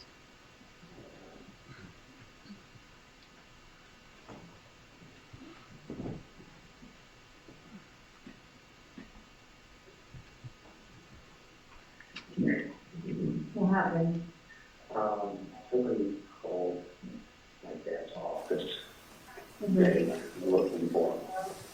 Saying that they dropped off some paperwork to them. And there was a phone number on there. And actually the person left a message with Erica. And Erica called my mom because she's like, yeah, normally I wouldn't call you up. But I'm just getting phone calls. What's the phone number that they're calling from, though? I can ask Erica, but Erica said a guy by the name of Sandy called my office this morning saying that I left some paperwork with Dr. Adelson last week, and I left a number on there, and he needs to call me at that number. No, somebody's like fucking pulling your bones and shit. This is the third. This is the third. Call the number. Call the number. Because I'm about to call my fucking phone. I mean, it's someone who wants it to be called back. Let's put it that way. Do you still have the number? Yeah, well, obviously that number, nobody picks it up. Well, That's a non-working number. It's like an email number. nobody's calling the leg. I'm just asking you to find out who the fuck it is. It's like, Yeah. get that number that's off of the thing, off of the number, off of the freaking, caller ID. At the office? Yeah, obviously. Because this is like a fucking bullshit game. Well, they're not coming out on foot. They're not writing letters, and they're not calling the office because they have nothing better to do. Well, I don't know what to tell you because I called that number myself. Okay. Well, let's call that number again and find out what the fuck's going on. And nobody picks up. And even Oh. tried another number and left a message. Okay. Well, I would. I'm trying to get whoever's threatening your family and helping you guys out and trying to help you guys out, but it's like if they don't pick up, like what the fuck? I It's like it's a understand. fucking joke. I understand that they fucking called this morning and they're waiting for the phone call. That's what I'm telling you. And since it's 3 times, Get the number or whatever that is that's calling you or your 305, or whatever it is. 6570. You have the number. Exactly. That number is obviously it's like a non-working number. Okay, can you find out? Right. Okay, and then it's like what I don't fucking understand. Like it's either somebody's pulling your bones, somebody is just harassing you, or somebody's trying to get something out of you. Okay, find out who the fuck it is because the other phone call is going to be the FBI. I'm telling you. Well, I'm telling you, and then when they do catch the person, they're going to be asking him lots of questions about who Katie is. We already spoke about this. It's like not even like a fucking joke anymore. Because It's not a obviously fucking joke, it's like Katie. somebody's It's fucking not. harassing you guys, or somebody's harassing and doing, and it's Okay, like, so you I don't have- know. Okay. Think it through. Find out who the fuck it is. That's all I'm asking you. No, I'm not straight from my fucking cell phone because it's fucking bullshit. It's fucking somebody's trying to fucking pinpoint some bullshit. Like it's getting aggravating. Yeah, it is. All I'm saying is find out who the fuck it is and tell them to stop playing their games. I don't know who you have to talk to, but it needs to be nipped in the butt. Because No, man, I'm gonna handle this shit myself, bro, because it's some fucking bullshit. I'm gonna handle it my motherfucking self. Well, straight my motherfucking number. They fucking if Erica wants to call back, they're like, oh, is this the right number? Okay, I have your fucking whatever fucking shit taken care of. Okay, because it's fucking bullshit. find out. That's correct, bro. I'm about to go to that fucking FBI. I'm fucking getting irate with this shit already. It's either the FBI fucking playing games or fucking whatever it is, because I'm fucking getting pissed. I don't know, find out. All And I'm then saying you is, give a wrong phone number. okay, You're an idiot. You gave a fucking wrong number. Get the fucking number and a fucking call because I'm gonna call them. okay, And the fucking text to me, I even fucking give a shit about all these fucking bullshit, whatever shit anymore. okay. I'm pissed the fuck off. Like, I'm gonna fucking go to the cops right now. Okay, well, either you go to the cops or we go to the cops and Exactly. find out, we'll find We're out both who, gonna fucking go to the cops because this is fucking bullshit. we'll find out who the fuck this is. Because this person evidently knows you and knows your family. And they know me and they know my And family, so. you don't think that I fucking scares the shit out of me? Like somebody fucking saying my name out loud or Well, whatever? Katie, someone's messing with you, they're messing with me. Someone's messing with me, messing with you. It's one and the Exactly. same. So what I'm saying is, find out who the fuck That number it doesn't is. fucking work. If you can get a hold, you go to different offices, call the motherfucking number. See if the fucking number works. Bottom line. Because I find myself and that shit does not work. Katie, call them, find out who the fuck it is now. Trust me on this. find out who the fuck it is. Get a number, listen to me, and get a number, and something wrong with this case because it was I already so did. difficult. I'm with your parents, no fucking FBI, what else fuck is doing this shit, and fucking go and fucking report whoever's around you. Alright, That's Dave, it. Dave, I gotta get back to this. Do you have the number I gave you the other day? I have the fucking number. Okay, good. Call it. Listen, I called the number. I know That's you- not a working number. Good. Get the number that calls your fucking office. Okay, Listen to me for once. I will. You want me to call it? Hey, fucking A, bro. I'm gonna fucking fuck up whoever the fuck you fucking with me. I'm going to call my mom and have my mom call the Get that office. fucking number. Because Which now number? your fucking parents, that number's been called and that's not a working number. It's either somebody's thinking, somebody's typing into some shit, and somebody's just trying to fucking aggravate somebody. Okay, let me repeat this to you. Do you want me to have Erica go on the caller ID and look to see what number that was that called? Fucking number. Obviously, they're calling from somewhere else if it's not the same number that you said. How about you call and find out? Okay, do me a favor. Try that number I gave you the other day, and I'm gonna call my mom and tell her to call Erica and ask her to look it up on the caller ID. Okay? Yeah. But call it. Whatever.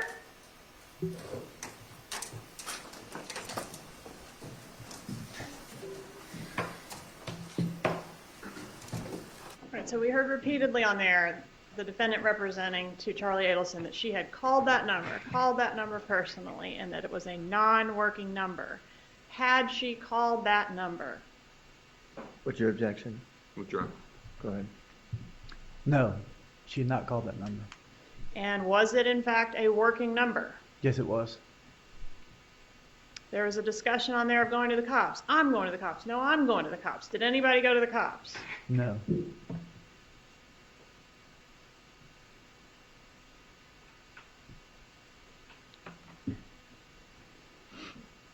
All right, is there another call between these two within the hour? Yes, there is. All right, is that call X? It is. All right, let's publish call X, please.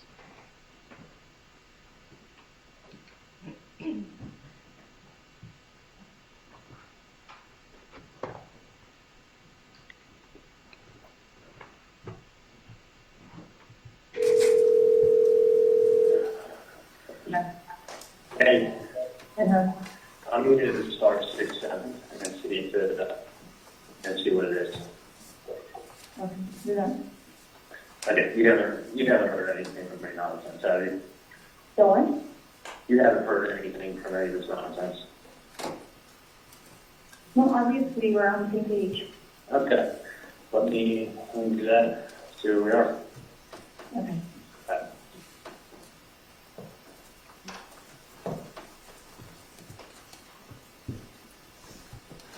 All right, at this point, do we have somebody call the undercover number? Yes, we do. Who calls it? Charlie Adelson calls the undercover All right. number. And is that 4:28 at 11:33 a.m.? That sounds right. All right, let's publish State's Exhibit 134 at this time, please.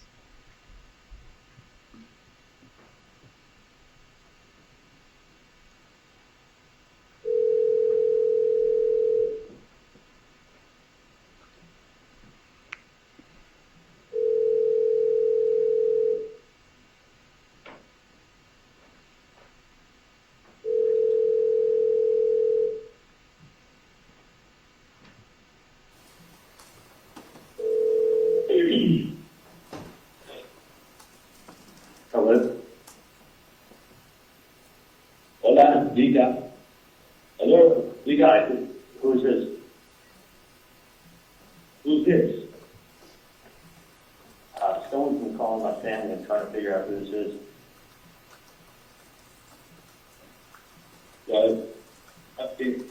In reference to what, ma'am? Someone by the name of Sandy called. Yeah, that's me, ma'am. All right, what's going on? Well, what's going on is my brother Tato. Okay, my brother Tato has not been taken care of. His family has not been taken care of. I talked to the dentist doctor. Why are you calling me? Who are you? I gave the number to a lady.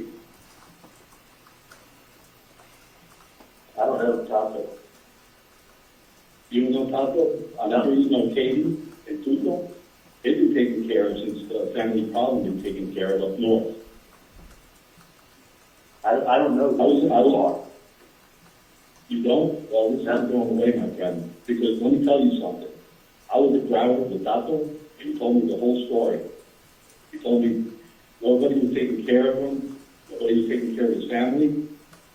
The family was taking care of Katie and Tuco, and nothing's been taken care of with Tato. So we know what's going on. And Tato needs to be taken care of. Do the right thing. The lady over here has the paperwork. She knows what I'm talking about. We know Katie. We know Tuco. We know they've been taken care of. All right, let me look at it. No more fucking around, man. No more fucking around. This ain't going away. You guys need to do the right thing for Tato. That's my brother, man. That's my brother, and he needs to be taken care of. His family needs to be taken care of, just like Katie and Tuco have been taken care of. I've never met these people, but let me call you back, okay? That's bullshit, man. You know exactly what I'm talking about. You know this lady. I don't know your relationship with this lady, but we know what the fuck is going on. This ain't going that way. Take care of Tato just like you take care of Katie and Tuco, man. Let me call you back.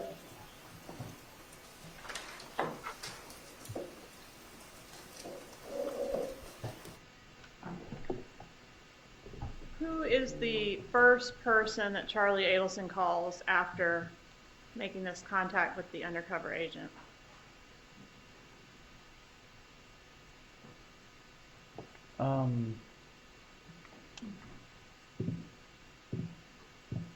He talks to Katie.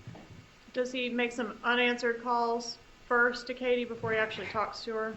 Yes, that's what it is. He attempts to call Katie, and then she calls him back.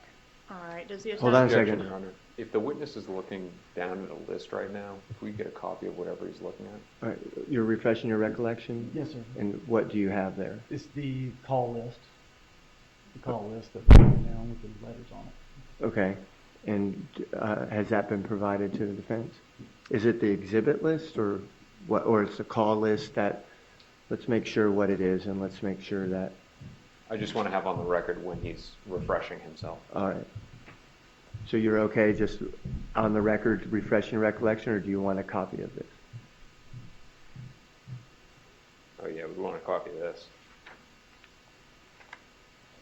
Has that been provided previously? Yes, sir. It has not, Your Honor. Not that list. That also has handwritten notes on it. Oh, the handwritten notes have not been provided, Your Honor. All right, let's just make it clear when he's refreshing his recollection, so that it's clear on the record, okay? Yes, sir. All right, so you were going to refresh your recollection with your notes as to whether there were multiple unanswered calls after Charlie calls the undercover to Kathryn McVanola, the defendant in this case. That's correct. All right, and do we know how many? I don't recall how many. Okay, more than one? I believe, yes, there was more than one. All right, and eventually she calls him back? Yes, she does. Okay, and can you check your notes and give us the date and time of when she calls him back? Yes, I'll check my notes, and she calls him back at 12:41 p.m. All right, so about an hour, a little better than an hour after the call we just heard. Correct. All right, let's publish call Y, please.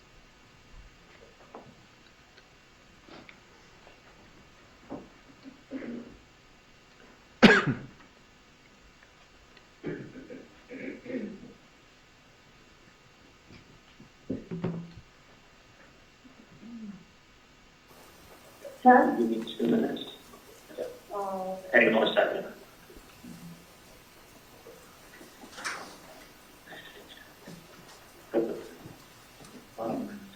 I called them over, like 30 times, and then somebody picked up. And it sounded like these people just, who is this? And I said, I'm returning the call. And they said, like, what is this in reference to? So the guy that called my office this morning, this is Simon. So I said, someone by the name of Simon was to call this morning. And I go, what's this about? He's like, who are you? I go, that's not important. What do you need? You there? Yeah, yeah. So I said, it's not important who I am. I said, what can I do to help you out? I said, what do you need? And he's like, listen, man. He's like, Tuco, whatever the fuck his name is. He's like, someone did a really big favor for you and was there for you. And we know, and I'm Tuco's brother. And I was with him in Broward. So I don't know if this guy's from Broward or whatever. He's like, I was with him down in Broward. And he hasn't been taken care of. His family hasn't been taken care of. He's like, it's fucking bullshit. He's like, and as he's letting him talk, as he's talking, I'm hearing a little bit of a New York accent. You know, as he's trying to, you know, when he picked up the phone, he didn't sound like a tough guy when he picked up the phone, but it was like, as he was talking to me, like the tough guy routine sounded like it was coming out. So he's like, listen, he's like, I know you guys took care of, you're taking care of Katie and Tudo, and you're taking care of their family. Now he needs to be taken care of. And I was with him in Broward, and he's done a big favor for you. And I go, sir, I don't know. He goes, I know you've been giving money to Katie and Tudo and taking care of their family. I go, no money's been given. I said, I don't even know who these people are, and I don't know what you're talking about. And he's like, who are you? I'm like, listen, it's not important. I said, I don't know what you're talking about. No one's paying anybody. And he's like, well, listen, man, this shit's not fucking going away. You better fucking do the right thing. He's like, it's not going away. Oh, they started saying bad words? What's that? So they started saying bad words? He may have said a bad word. He may have cursed. But he was, he left it with me to listen. It may have been like this shit or whatever it is. This shit's not going away. And you need to help Tudo's family, whatever his name is, family out the way you're helping out Katie and Tudo. And I go, I don't know who you're talking about, and I don't know what I can do for you. I said, he goes, well, it's not going away. And he says, do the right thing. You got to help him out. Which, when I first did, like, who are you? Number one. He told me he's his brother. Obviously, it's not going to get his real name. And I was being really polite to him. Like, hold on a second. You got it. Okay, give me 2 minutes, and I'll be right there. I was being really polite. I think he said he's a brother from Broward? No, he says, I know him from Broward. Or I saw him down in Broward. So I don't know if, like, this guy that they're talking about was incarcerated in Broward, or held in Broward, or whatever. The guy A referenced Broward. B referenced Katie and Tuto. So this family, my dad. Yeah, so your name and some other guy's name, whatever the fuck you know. You know, so he was saying, so we're talking about Tuto, which I don't fucking know who that is, so that's two people I don't know. And he's talking about your family, saying your family's being helped out, which I don't fucking know. I mean, other than the hours I give you to go up in the office on the weekend and take care of you. Right, exactly. But I don't help you out. You fucking earn the money on the weekend when you go up. And this is the 305 number you called? The 305? Yep. And he left it where... And you rang a long time? I want to say it was like on the 7th or 8th morning that it picked up. And he left it... a long time. No, I was almost like... phone calls. I was almost like... and he was asking me, like, who is this? He goes, listen, I gave that paper to a lady. He goes, who are you? I go, don't worry about it. I go, I'm trying to find out what's going on. So, you know, this person is under the assumption that I'm helping. So he said they're a friend in Broward, or he said they're a brother from Broward? He said he was this guy who evidently told my mom was incarcerated, his brother. And he's saying that he has not been paid, and his family has not been taken care of, and this is not going away. And like, I don't help, I just give charity out. Like, you come in my office. Yeah, like you could be like, You work. like freaking people threatening you and mentioning No. me. You know what I And mean? he sounded, honestly, he didn't sound Latin, and he sounded like there's a little bit of a New York accent to his toughness. Mm-hmm. But like So, well spoken. yeah, didn't threaten me at all. Did not threaten me at all. He just let me know this is not going away, and he's like, you need to take care of him, you do the right thing. He was there for you. And I'm like, Right. I don't know. He goes, I don't know who this person is. I said, let me call you back later. That's how I left it with him. I said, sir, I don't know who this guy is you're talking about, but let me give you a call back later, okay? He's like, okay, do the right thing. Which, do the right thing, you sound like a fucking cop at the fishing that's or an investigator or someone's playing games. But he's coming up with a lot of fucking details, and I'd love to know these details, because I don't know two of the people's names they're talking about, and you may be even the wrong king, and then I feel even more like a dumbass.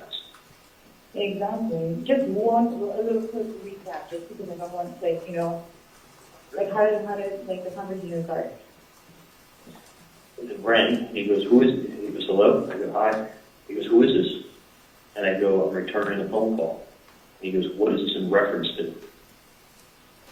So I That's the said, exact word? yeah. He goes, what is this in reference to? Reference to, wow, there's some educated words. Yeah. No, he was well spoken with my mom and I said, what is this in reference to? So I said, I'm returning a call that Simon, I'm returning the message that Simon had left this morning.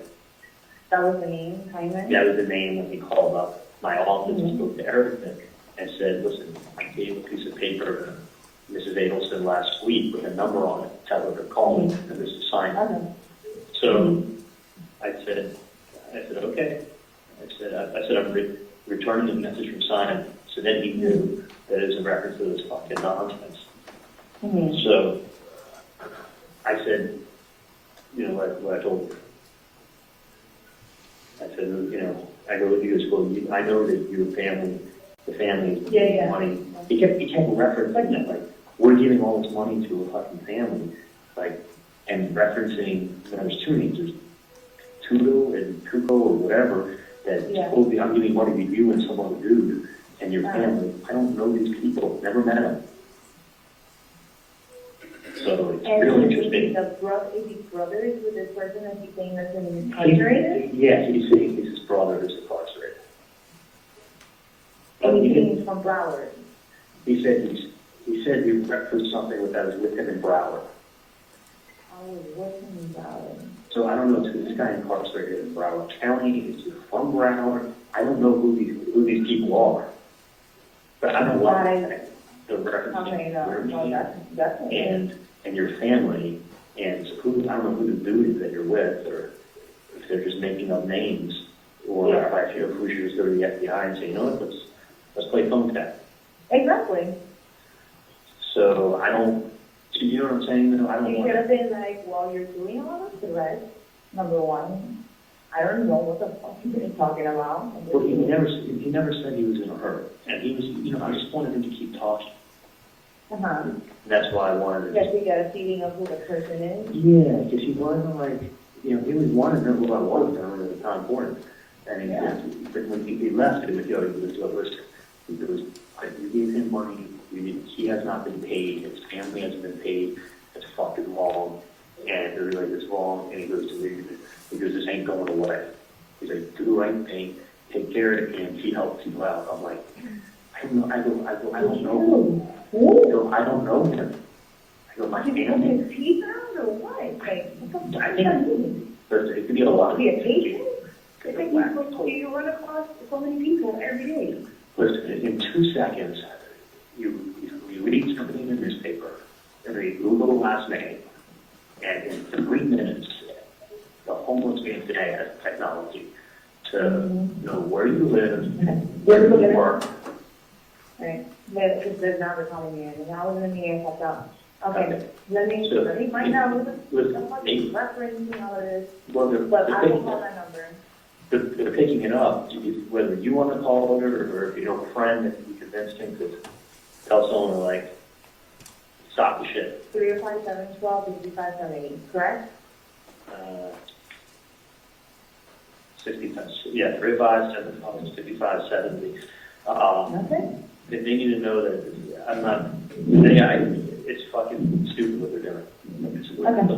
I'm not paying anything that anything could have did, killed in there. Yeah, no, what the hell is going on? The only thing I wanted to do is collect my reward from the FBI if I know. Of course, no. I want these people to go to jail for like a freaking, like, threatening. Dude, you know what kind of vacation I could get with that money? Exactly. I need my vacation. Let me go in the morning. All right, I'll talk to you later. Call me later. All right, thanks. Bye.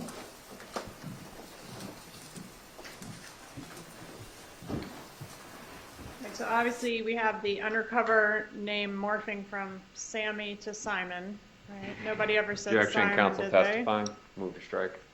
Let's put it in the form of a question. Did anybody ever say Simon? No. Did the undercover ever represent himself as Simon? No, he said Sammy. Okay. And Charlie Adelson indicates on this call that he doesn't know who Tudo is. Who is Objection. Tudo? Same objection. Overruled. Charlie Adelson says on this call that he doesn't know who Tudo is. Who is Tudo? Tudo is the nickname for Sigfredo Garcia. And Kathryn Magbanua knows that. Correct. All right. Does she enlighten him as to who Tudo is? Objection, burden shifting. Overruled. Does Kathryn Magbanua enlighten Charlie Adelson as to the fact that Tudo is Sigfredo Garcia, her children's father? No, she doesn't. What about Tato? Who is Tato? Tato is Luis Rivera. This is his All right. nickname. And does Katie know who Tato is? Yes, she does. And does she advise Charlie Adelson that she knows there's a Tato named Luis Rivera, No, she doesn't. who's the childhood friend of her kid's father Correct. and a friend of hers as well? Correct. All right. She says at the end of the call that she's going to call that number, and we reiterate the number again. Does she ever call the number? No. All right, I want to go to what we've labeled as Z. This is a text message. Where in time is this text message relative to the call we just heard? Can I refer to my notes? You may. Call Z. It Yes, is sir. a text message from Katie to Kathryn Magbanua to Sigfredo Garcia on the same day at approximately 12:57 p.m. Okay, so after the call we just heard? Yes, approximately maybe 7 minutes, 5-7 minutes. All right. Could we publish the contents of text Z, please? Yeah.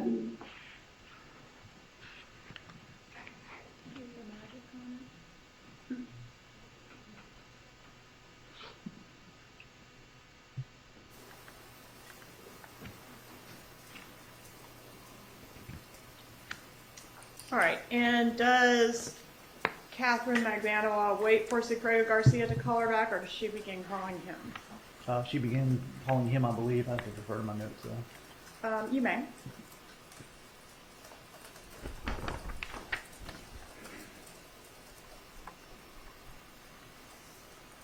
Yes, there's a call from Katie to Sigfredo All right. Garcia. Okay, and that's about 20 minutes after the text? That's at 1:22 p.m. Okay. Could we publish call AA, please?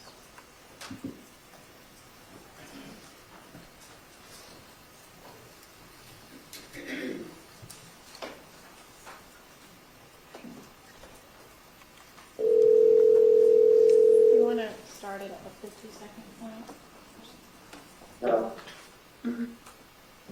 Hello? Hello? Hey, you busy? Yes. Are you woke up? Yes. Eating a Oh sandwich? my god, my freaking eating a sandwich again? Well, the sandwich, how much a sandwich? Better than the mustard. Ew, yuck. Okay, no, my head is pounding. No, I have like a migraine right now. I walked in and it's like a meeting outside. There's like a meeting outside. I guess they have meetings on Thursdays, and then I had my own meeting in a conference room. Ay, ay, ay. Okay. I have more information for you. And when I got a call this morning, like, I couldn't even take it. Because I had to step out of my meeting, because I just heard about it. And I was like, because I got a call back to back to back. So, hold on, give me 1 second. Oh, my blonde, I'm out. What was I going to tell you? Okay, so this person contacted his office. Hello? Whatever. Supposedly he said his name is Simon. Okay? Contacted the office saying, oh, whatever, I had given a paper to this person there. Obviously somebody's doing their, whatever they're doing, they're threatening. And like, they're very, very close to reporting it already. Whatever it is getting me pissed because my name's involved. And this gets better. So I'm like, you know what, well, she just tell me everything on the phone right now because I don't have time. I'm fucking working, like, what is it? Like, I want to handle this and I want to handle this like right now. So, I said, okay, they called the office. I was like, look, I tried to contact that number. It's like not a working number. They're like, I was like, why don't you go ahead and start your system and go call that freaking number. And then, whatever, that person did it. They go, okay, I'm returning a phone call. And then the person goes, who are you? And they're like, doesn't matter. I'm returning a phone call regarding something of a paper or whatever. And then they're like, okay, well, we know you've been helping out. They said my name and your name. And Is it Katie Esco? yes, specifically her name. That you've been helping them out. And he's like, I don't even know what the fuck they're talking about. I don't even know. I don't even know if you're the right person that they're talking about. For all they know, it could be another KD or whatever. And I was like, okay, what else do they say? They're like, oh, well, they're a brother of this other person that's supposedly incarcerated. And they're a brother of them, and then they know him from Broward. I don't know if they were together in Broward and he got out or whatever the case was, but he's like, but this family needs help. Do the right thing. Like, he's like, we know for a fact that you're helping out there. I'm like, helping who out? Yeah, I haven't helped. I worked for you before. Like, that's it. I was like, well, that's not helping me out. It's me working for you. And I was like, I don't know what they're talking about. So, but they said, do the right thing. His name is supposedly Simon. They're a brother of the person that's incarcerated, and they said that name. And I was like, no, this needs to stop. Like, this needs to stop. Because somebody's harassing me, somebody's harassing your family, and they're putting my name and then on me, and that's the other person's name. It's getting too detailed. It's somebody that he knows, for sure. Yeah. For sure. He said that the person had, he's just trying to get him to talk more. He's like, the person has, maybe a New York accent. Some of the words was a little bit, he wasn't threatening at all. He was just saying, it's time for you to help out this person and their family, because he needs it, because we know that he's What person and what family? What person and what family? The Dazzle and his family, because they need it. And then before and he goes, I don't know what the hell you're talking about. And the person goes, well, do the right thing. Did you tell them, well, listen, you guys keep harassing me, we're gonna call cops? That's what I said. I was like, why didn't you just say that? Oh, no, the person said this is not going to end. Do the right thing. Did he get information? What do you Get want the to phone do? number. Get the phone number. Their numbers that you've given me are numbers. No. 305-712-6570. They picked up. Because I was getting tired of it. I don't know what's happening or whatever. 712-6570. No. 305-712-6570. That's what I Whatever said. the fuck this is, it needs to stop. This obviously knows somebody. They're putting my name, they're putting your name, they're putting, and they're harassing family. All right. Okay? Okay. Are you going to order right now? 712-6760. I mean, 57. No. Fuck. Just send it to me, man. Send it to me. No, I don't want to. 712-6570. Thanks.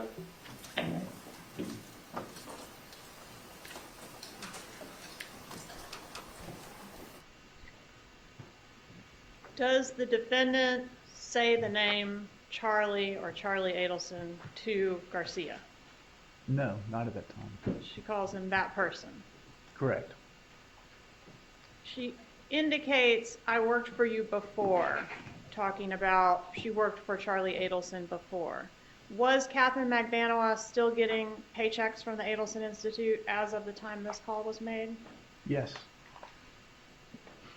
And there's a lot of talk about Broward and the fact that someone's in Broward. Was Luis Rivera incarcerated in Broward at this time? I believe he was at that time. Yes, correct. Okay.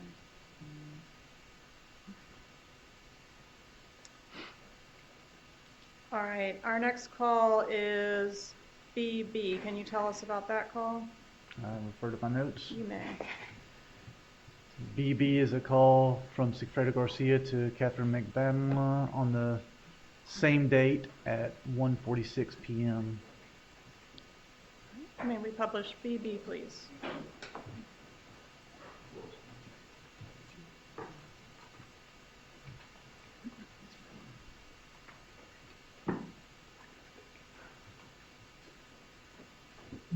Hello?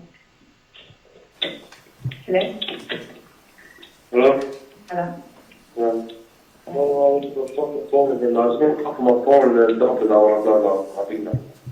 I was going to call from my phone, but I'm going to get rid of my phone. But I got to call to my office. No, I mean, I'll leave them around, but like, or block it. Don't look for an office, it's your office, you know what I mean? Don't look for the phone. Yeah, I'm not calling from my office. I'm calling from my phone.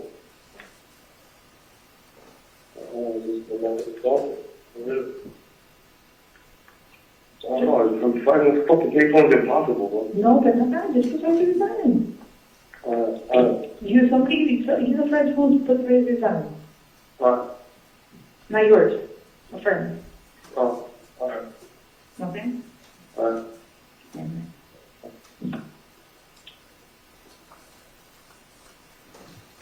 All right, if we can just go straight to CC, please. Agent Sanford, is this call 428 at 2:09 p.m.? And I refer to my notes. You may. This is CC, CC. or your call number 1400. Yeah, 4:28 at 2:09 p.m. Yes. All right, let's publish CC, please.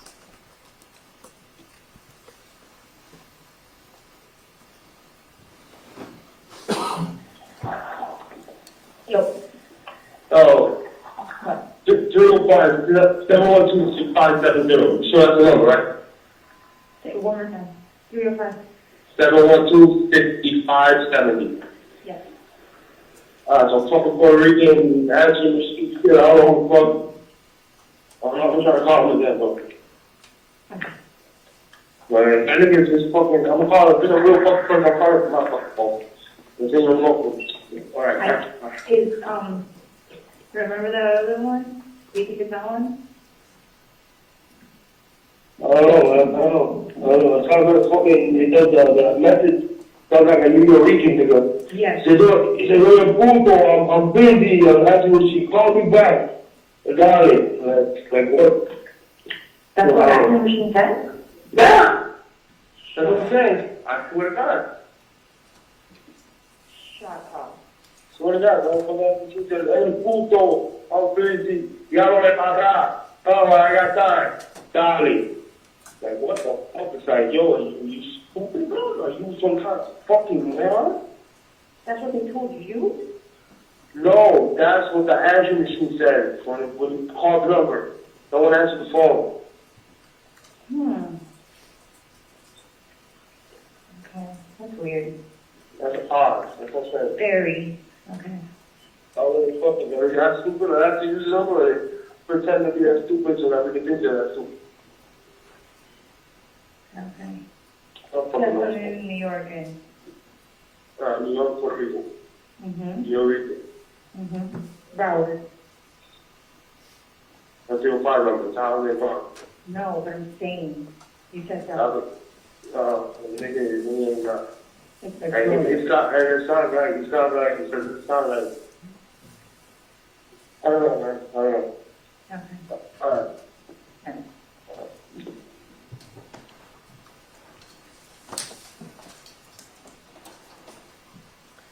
All right. So Garcia is reporting this answering machine. Was there an answering machine outgoing greeting on our undercover number? Yes, there was.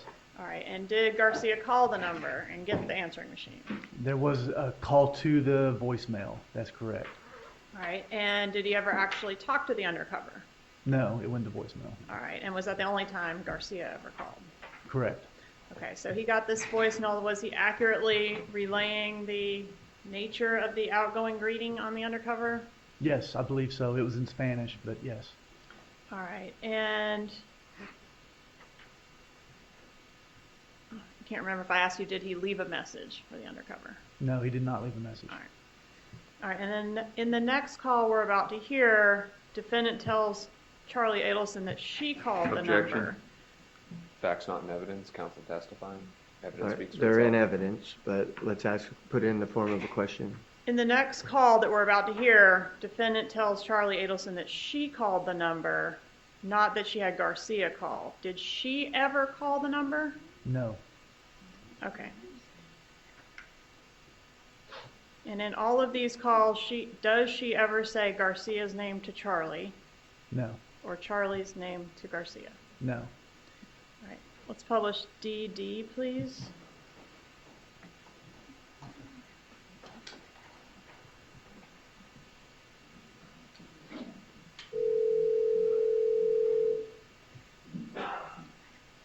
Yeah? Yeah. Okay. Hello? Yeah, here. Yeah. Hold on. Hold on, give me 2 seconds, let me just log out. Thank you. Okay. So, it was weird, I called the number, right? And like an answering machine, there was something in the answering machine now, like, what the fuck? Like, some ghetto guy was talking on the answering machine and said one of the names we use, like, I don't understand the joke. I don't get it. So it was just an answer machine no one spoke to? No. Like, people. And like, were they talking all?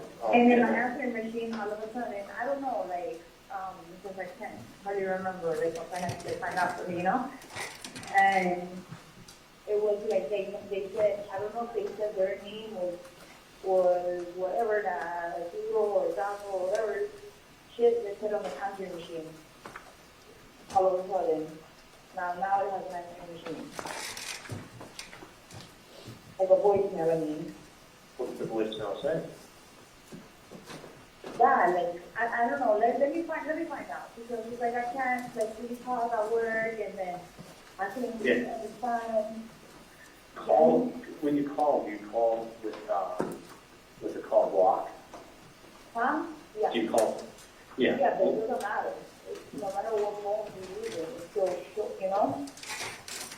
Well, it doesn't show who's calling you. I know how to block a call, Right. not the point, but I do that. Star 6-7. So I did that, rang 7 times. I'll be there in 1 minute.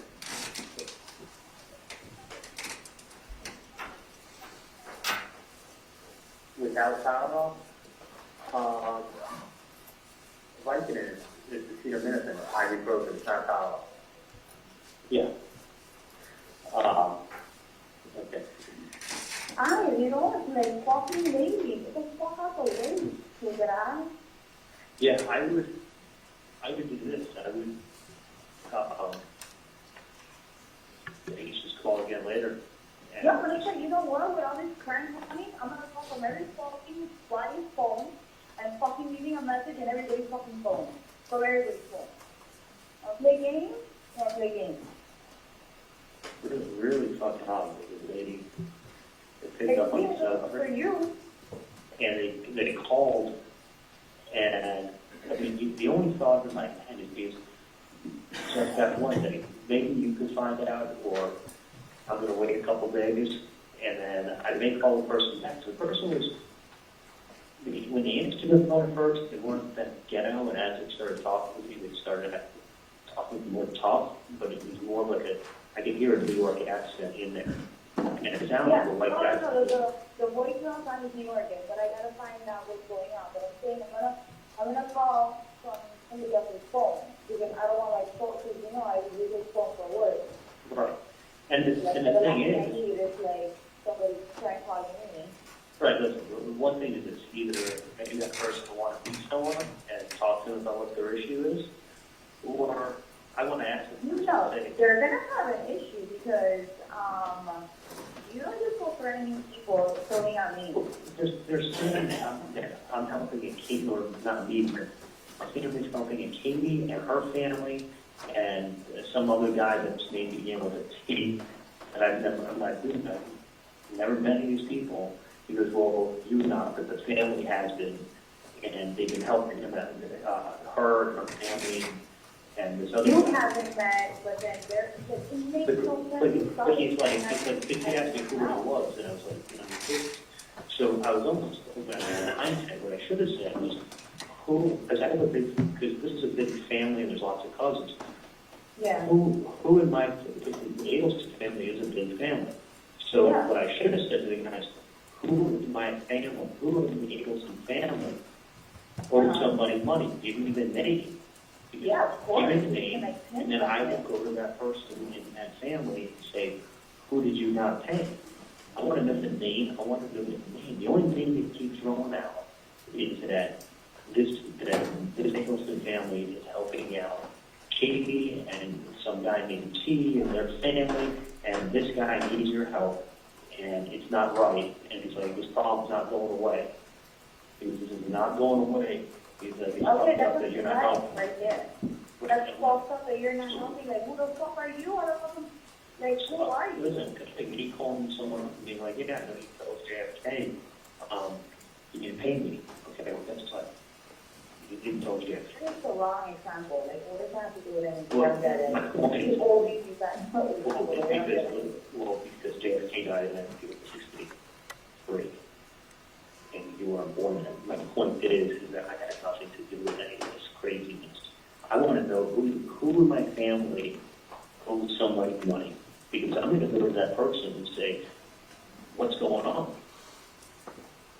And that's that's the next conversation I have with this person is going to be me, if it comes to it, me saying, who owes money? If someone owes money, you can give me a name. They're like, Yeah, exactly. You need to take it. Where do you want to be? My mom doesn't know who these people are. Like that. No, I want to know whoever this fucking person is trying to fucking say shit or do whatever it is to your family, starting to harass your family. Like, it's getting me mad. Well, I don't know. I don't know why they keep bringing up people who I've never met. That's why it's like, who are you? Number one, okay, you need something. Who are you then? What's your real name? What's your address? Who do you have a problem with? Yeah, who in my family owes you money? And don't say the last name, because I'm going to go to that person and tell them, if you owe this person money, what is it about, number one? And then I'm going to tell them, go pay them. But you have to tell me who to go talk to. Not like, oh, somebody with the last name Adelson. Well, guess what? That's like saying someone with the last name calling your Rodriguez. And shit. Like, what Yeah, someone with the last name Rodriguez. So it's like, well, give me the fucking first name. And I will go talk to, if it was my brother who was behind this, I'm going to fucking find out. I mean, fuck, if it was my brother, I'll turn him in and get the reward money. My brother's a piece of shit. So I'm saying, like, give me the name of who owes your friend's family money. And this guy said to me, he said, listen, I was with him up in Broward. I knew everything that went on. I was helping him in Broward. That's what I'm trying to understand. Yes, something about Broward. I was helping him in Broward too. I don't know if some guy He's he's a talking family about. member, but he said he's a family member. He said he was But he's incarcerated. He said it was that guy is Kuko or whatever, his brother. He said, I'm his brother, who was with him up in Brown when he told me what everything had happened. That's exactly Who what was happened. up with him in Broward? I don't know what he was. That happened. I don't know if he was What? there with him, visiting in jail. I Like, don't know if he was. he needs to like fucking get, like, if people just to be fucking Googling shit or whatever it is, Well, and that's, and well, exactly, but the only reason I'm going to bother calling you is because they wanted to talk about you. Or if I was the wrong person, then I would feel even horrible. This person doesn't matter, like, they're still harassing my fucking family, and I want to stop. And when you meet someone face to face on the street, when you send them a letter, and then when you start calling their office, the next call is to the FBI. exactly. And- No, I agree. and my I thing is this. personally go there. I don't want anyone to go to jail. Because you know what, people get mad when they go to jail and they feel like it keeps something like that. Same reason when my jet ski got stolen, I don't even care who fucking stole it. I've been sure, my money back, it's stuff that got stolen, move on. I wouldn't want to catch the guy who stole my jet ski. Why? It's grand theft. I don't want to put anyone in jail who knows what fucking with. Okay, but you know what? If this person keeps fucking saying shit, then they need to start giving information. They need to start saying something instead of They saying need to tell me who owes the money. not a fucking psychic, nobody's a psychic. Yeah, I mean, a There's family's a got, problem, I'll take a that. family's got lots of members. So, or it could have been a cousin of mine, it could have been my brother. Like, who owes the money? And I will call And that what person. money, like, who? Like, I could throw in anybody saying, do that. Like, No, but let's if see. somebody calls my phone back, like, I'm always like, hey, who's this?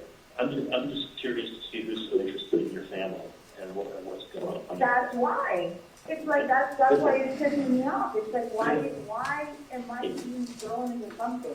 Because they weren't talking about you, it's some other guy his name goes by T. It seems like everyone goes by T these days.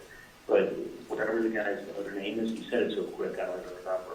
But it wasn't talking about you, your name, and then some other guy whose name begins with But T. you're just saying too much now.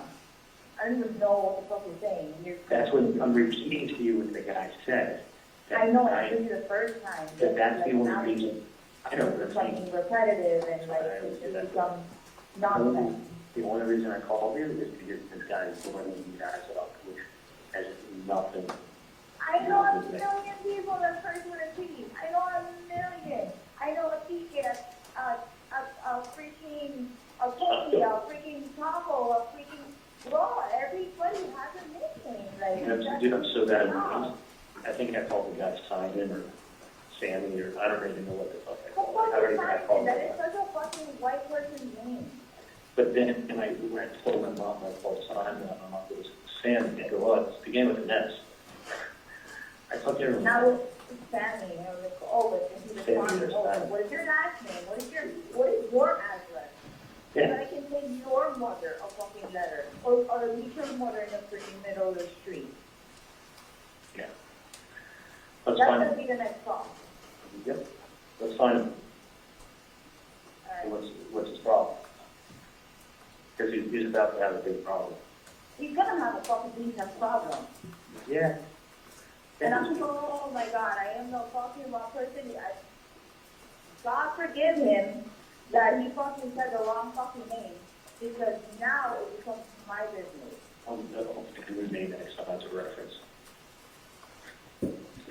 So I hate that shit. I do look at you. I fuck bitches up for no reason. You never picked up the package, did you? I mean, I'm focusing on all the way right here. Like, I gotta get maybe my kids. I'm trying to figure out if I can go up like later on. Okay. Let me know, but I have What do you another offer? pack. I'm still here. I probably would be able to know that hour. Yeah, but I mean, you're gonna be home, right? Yeah, I'll be home. Actually, home by 7. Okay, you can halfway. I know. Okay. I forgot. I know, I gotta tell you stuff about work anyways. I have a lot of shit that I have to tell you about work. Yeah, I've been getting bad reviews online, so you'll work on it too.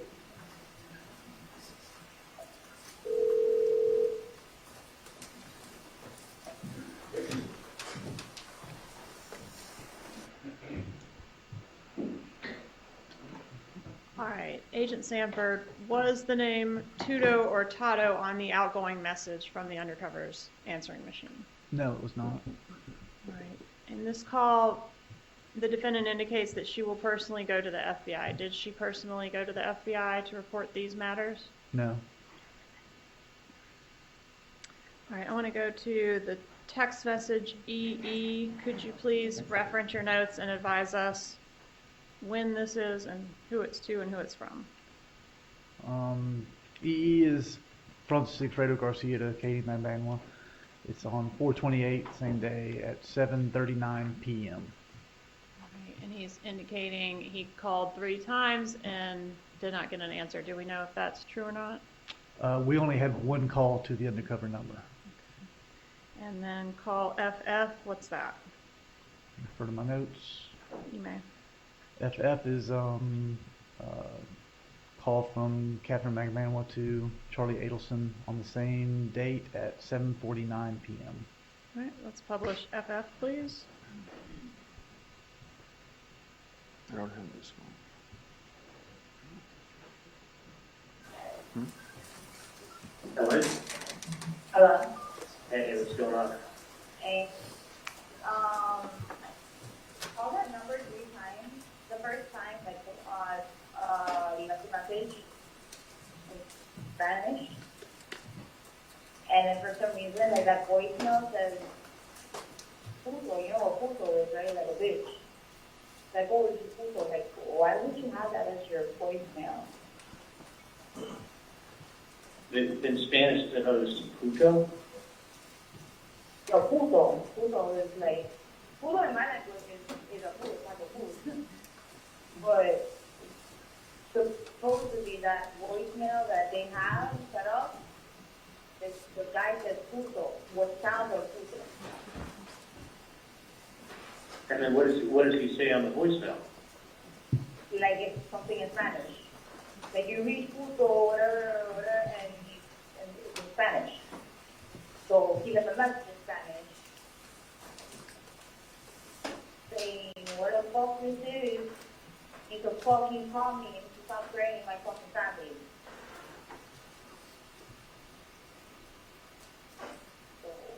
And then I was like, you keep trying.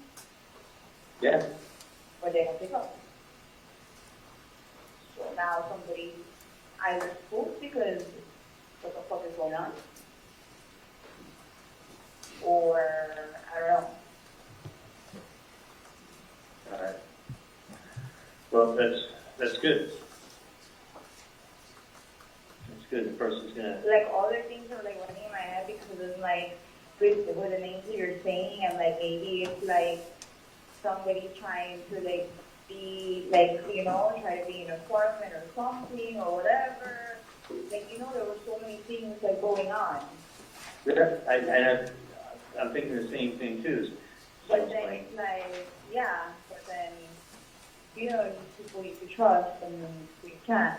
But then it's like, I don't know. I honestly, like, it's like aggravating me. Hold on, I'm on the phone, don't talk to me. I'm on the phone, don't talk to me. Be quiet. Hello? Could have been someone reading the newspaper and playing games.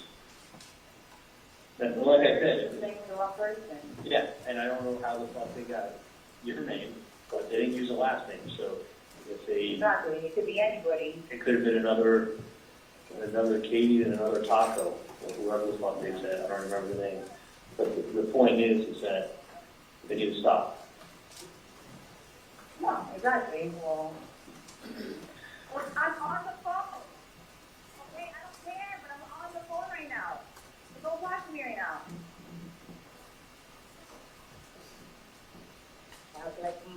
Like I'm boiling right now. Like you don't understand. Like it's pissing me off. Like pick up the fucking phone. Yep. Like now you don't want to pick up the phone.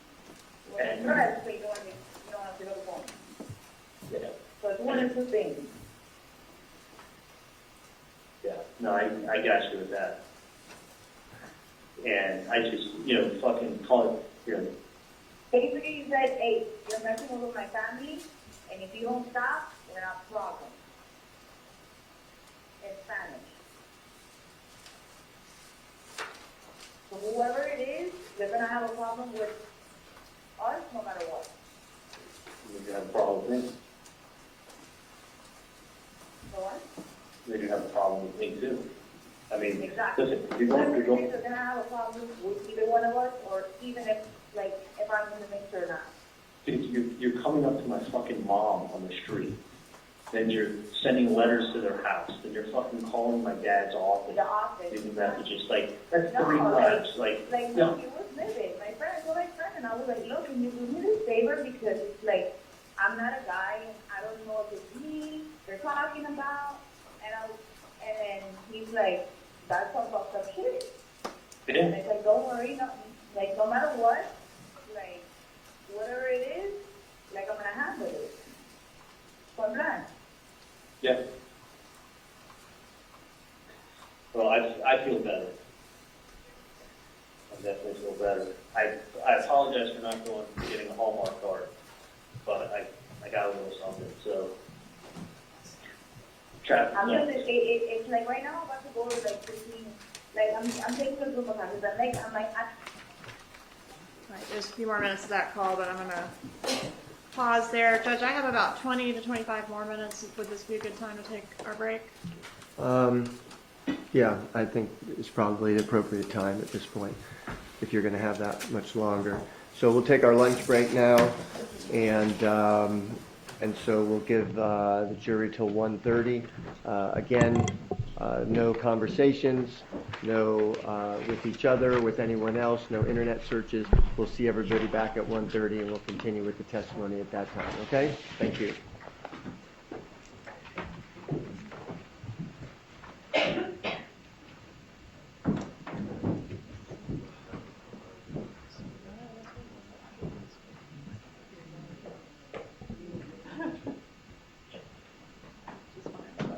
I thought we'd be done right about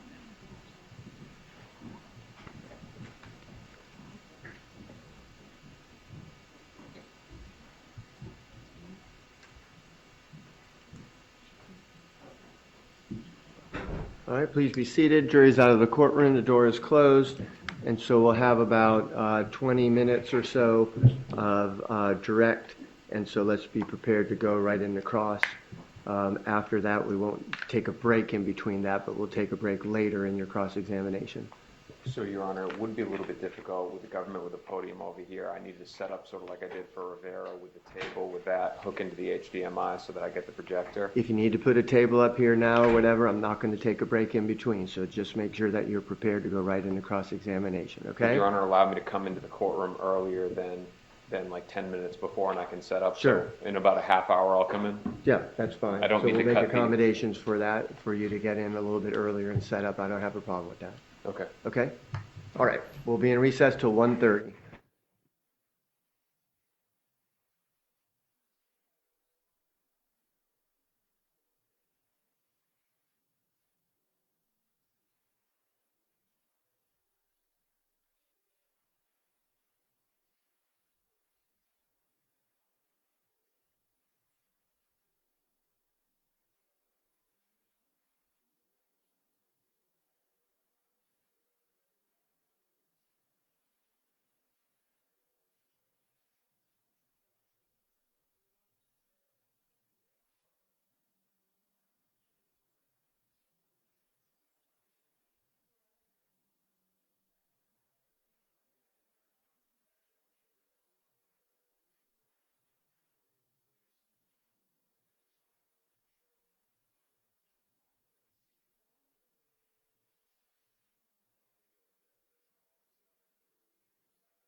right, we're back on the record. Anything from council before we bring the jury in? Ms. Kappelman? Your Honor.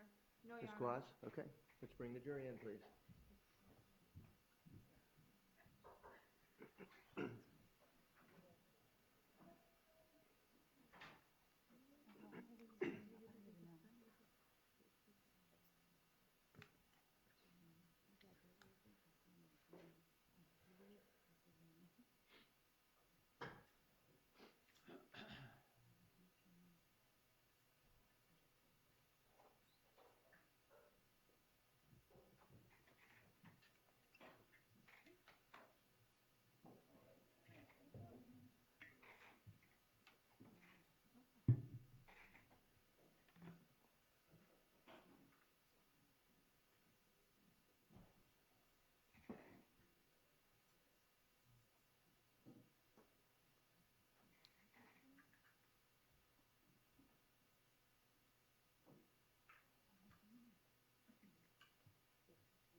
At the same time. At the same time.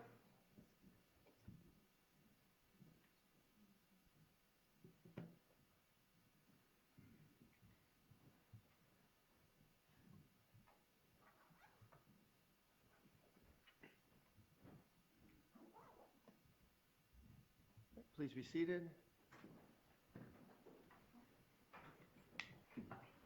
And we're ready to continue with the testimony.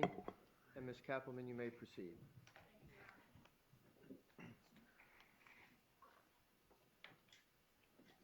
All right, so when we broke, we had just listened to call FF, and in FF, McVanois is indicating that a threatening message was left on the answering machine of the Undercover. Was a threatening message left on the answering machine of the Undercover? No, it wasn't. All right, I want to go to the next day, April 29th, 2016. Can you tell us what call GG is, please? Can I refer to the call log? You may. GG is, it's Charlie Adelson to Kathryn McVanois at 8:45 a.m.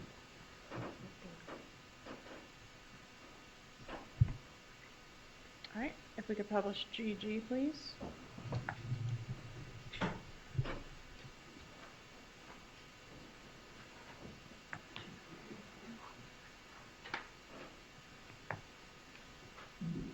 Hey.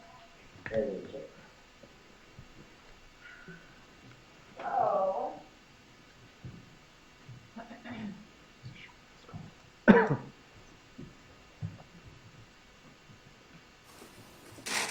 Really? What the heck? You think I had the guts to go on her phone and make a call from her phone? Nobody picked up. And then, I don't know the rest of the story, whatever it is, or if my name is really on anything, or if they're even talking about me, but whatever it is, whatever game is going on, I'm gonna figure it out. Yeah. Pretty ironic. And if obviously you hear anything, because now it's like, now first I told you I was like, all the, apparently that the message, the voicemail now is in Spanish. So he responded back in Spanish. Yeah. You know? Like, and after whatever. And he's like he said, like, some shit, like, oh, like, where the fuck it is, where the fuck it's saying, fuck you game, fuck you up in your mother.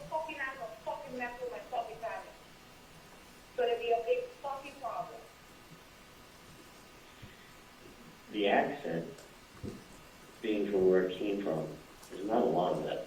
I mean, It's the same accent. He said, I said it and I was like the same voice. So now it's being effective. The thing is, like, I'm so cautious about everything else, you know? yeah, no, for sure. That's one scenario. But, you know, you gotta figure out other things just in case. It's one of two. You can only be one of two, apparently. If somebody that's desperate, not from the inside, because there's too much from the inside that the other person knows from the outside, so Right. they won't risk it. That's why I know for a fact it's not from the inside. It's somebody trying to be greedy, probably, you know, hey, everybody knew who I dated in the past and stuff. I've had a couple boyfriends, you know, Yeah. so it comes about. Who knows? It's somebody not from the first layer, but probably the second layer. Yeah, and they just made a big mistake. So don't you worry. Don't worry. Regardless, whatever bullshit is happening, it will be taken care of. For the mere fact that I don't like anybody disrespecting your family, scaring your family, after everything you guys have been through, you know, you told me stuff that happened before, so it's not like I'm oblivious to it. No, it's out there. It's out there everywhere anyway. I know, but I'm saying, like, you mentioned stuff to me too, obviously, like, I never told you on it because that's like personal shit, like, Yeah. you know, that's like none of my business. I just wanted to stop. I'm hoping that I'm on the right track. And either way, my friend said that either way, no matter what, if for some reason he is wrong or whatever, like whatever way it is, but it goes down, like he takes full responsibility or whatever, just because he is not of my name. Yeah, but listen, there's not any, I mean, nothing of that sort. No, but I'm saying if somebody gets their ass whooped, somebody gets, you know what I mean? Yeah, if someone has to get their ass whooped, they get their ass whooped. That's what I'm saying. Yeah. When you show face, and when you show face and everybody's a little sponge, Yeah, I don't think it's, I'm a good reader of people, but some people are just really, really good at it, and I guess that's one talent that they have. One of the many talents, let me not be. I can't wait to find out. I know, me too, and I really feel bad if they're not even talking about me. Because this has become my issue now. Yeah. As a friend, I'm doing it because of the mere fact that I don't think any parent should be harassed. Nope. So I completely, you know, understand where you're coming from, but sometimes you gotta step back and listen to what I gotta say. Okay. Because there's always different scenarios to everything. Yeah, no, it's not just always it seems. Exactly.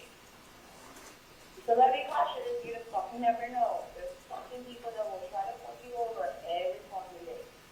Mm-hmm. All you know is a fucking patient. Maybe they Look. see me in a dental office before where you know? Who knows? No.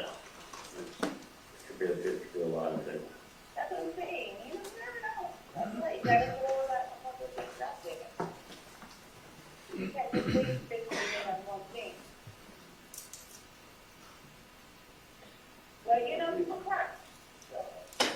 Yeah, oh no, it's gonna come, things always come out, and somebody's gonna be fucking someone, they're gonna be running their mouth, that someone will get mad at somebody, and start saying, hey, you know who this was, and then, No, whatever it is, that's what I'm telling you. Just, like, let me say things out of the blue. You know what I mean? Let me throw some stuff out there. Because you can't be fixated on just one thing. Because then it seems like you know too much, or we don't know shit. I agree. So if I say something, it doesn't mean necessarily, like, yeah, like I'm not a psychic. If I was a psychic, I would have fucking always harassing you or me or whoever the fuck it is. Because It's they clear. have fucked up, that's the first thing. Because the next talk is going to be the fucking bad. It is. Because it's too much. Yeah, and that's, I mean, that's like the next step.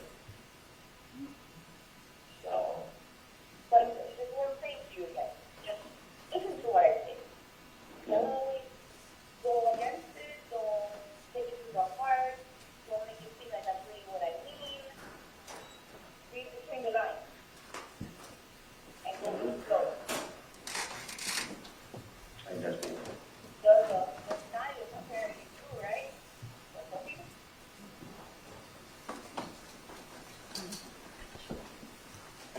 Okay, there's a few more minutes of that call and a couple other calls, but I think I'm going to read the room and move on to our next issue here. I want to try to clear up some questions surrounding the May 24th interview attempt of Kathryn Magbanua. Did you participate in that? Yes. Okay, and we've heard a little bit about that, but there's some confusion about what occurred with this defendant's phone after that interview attempt. Can you explain to the jury what she did with her phone? Did she dump her phone? Did she get a new phone? Did she have a burner phone or something else? No, that's not a leading question. She can ask it in that manner. After the interview attempt, yes. She started turning it on and off, and went and got was what we call a burner phone. There was a burner phone purchased, and she began using that instead of her regular phone for the most part. She still used her regular phone some, but it was turning on and off. All right, and how did turning it on and off affect or impact your ability to monitor her movements or surveil her? Yeah, the GPS tracking on cell phones like that, it's not actually GPS tracking. It's usually cell tower information, and it doesn't give you an exact pinpoint anyways.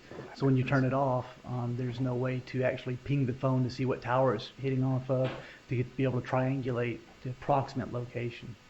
And was she still staying at the same location that she had been prior to the interview attempt? No, after the interview attempt, they left that residence and she never returned. All right, so how was it that you were able to locate her for her arrest? I believe it was the following day. We were getting intermittent pings, and as I was traveling down there, the TPD tech squad actually got a ping of a shopping center. Okay, The phone the was following day after what? Oh, sorry. After the interview. She was arrested the following day, or you're talking about Garcia's? I'm sorry. The next day I'm sorry. I'm referring to the wrong one. Yes, the following day. I'm sorry, repeat the question. All right, so after the interview attempts, which occurred on May 24th, you said Ms. Magbanua never returned to the residence she had been living at. How long was she living in some other place unknown to you between the time of the interview attempt and the time of her arrest? Several months. We never found exactly where she was living at after that point. Okay, so she was difficult to track effective the interview attempt. That's correct. Okay, and then I think you were talking about the next day. Was she was not arrested the next day, right? No, she was not.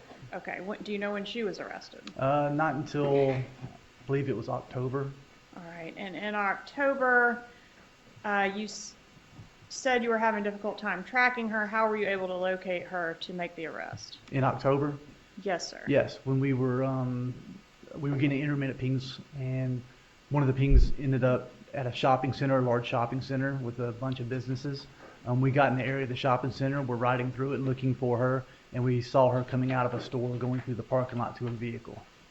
All right, and was there anything unusual about the way law enforcement approached her or the use of force in the making of this particular arrest? No, absolutely not. All right, and you said you were getting intermittent pings. Were those on one or both of the cell phones that she was using at that time? It was, I believe, on one or both. I don't recall exactly. TPD was doing it. All right, and law enforcement was attempting to track both cell phones, the burner phone as well as the phone that she had carried regularly previous. That's correct. Okay. One moment, please.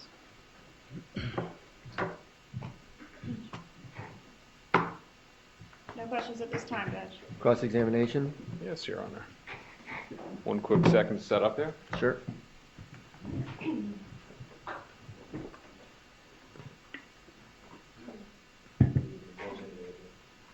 No problem.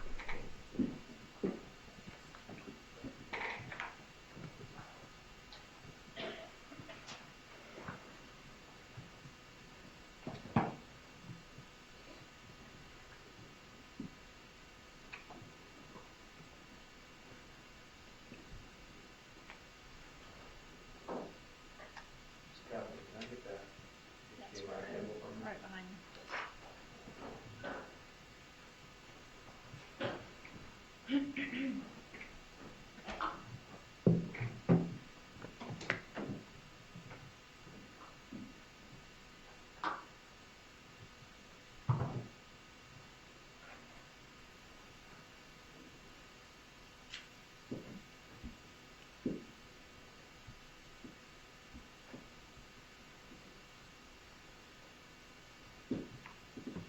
All right, let's do this.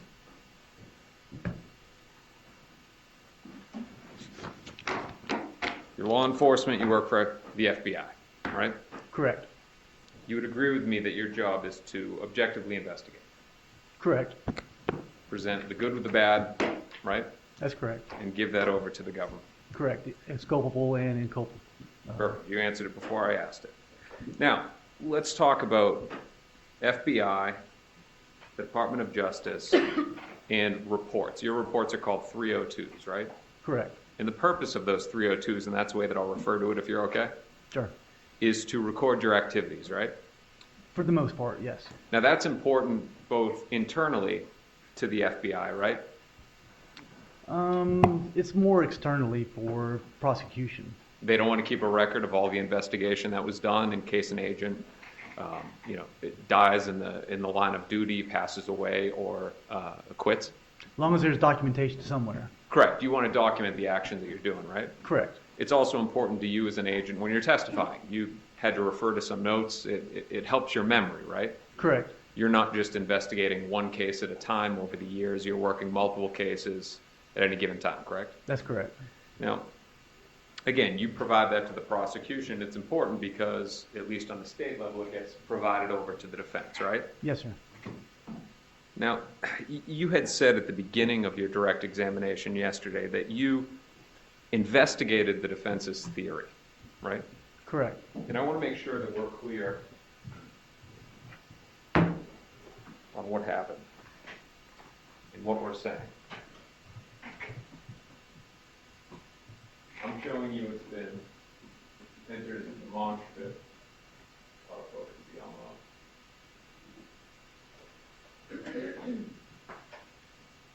Can you see that?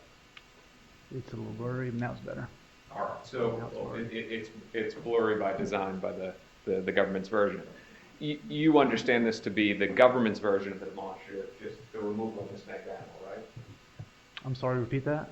So the government has their demonstrative. This is the government's argument, right here, Yes. and this is our argument. Okay. Now, direct examination, you said that you investigated the defense's argument right here. Correct, with the information that we had, correct. All right. What did you do to investigate?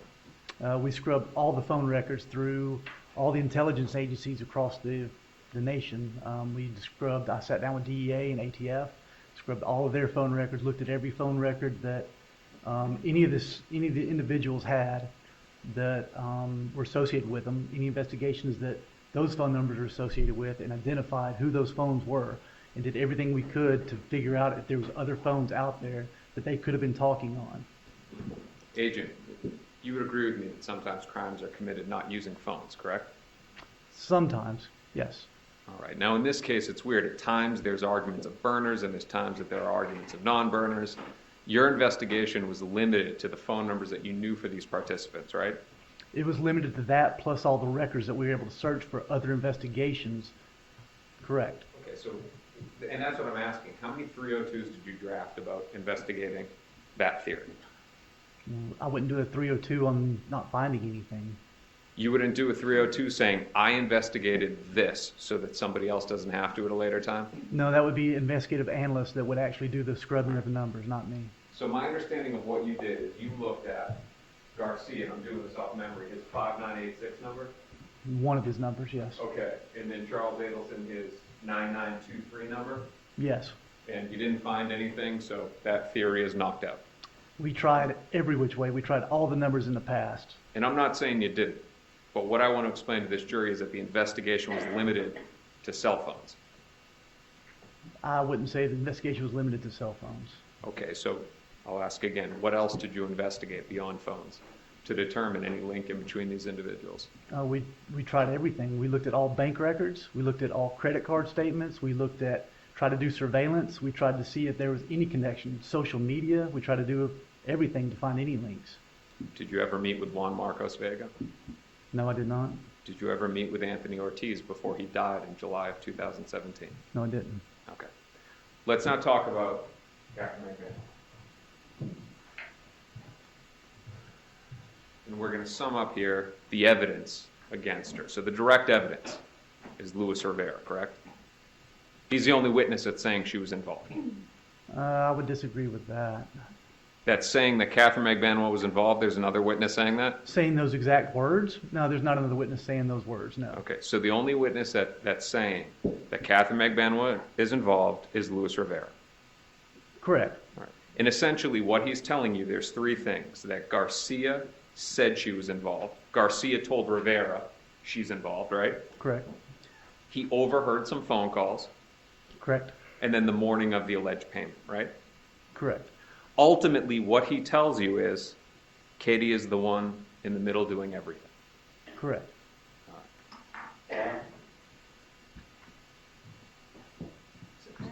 Your Honor, may I approach? Right. Agent, before we started here today, hold on a minute. Before we started here today during the break, I showed you a video. And you know what that video was, right? Correct. And that is a short segment of Luis Rivera's statement to you on October 4th, right? Correct. And you know that that's a short statement of his because you're present for it, right? Yes, sir. And that fairly and accurately depicts that little snippet, right? It does. And you viewed that, but you trust that the snippet is on that CD. I'll take your word for it, yes. All right. Your Honor, may I approach? Okay.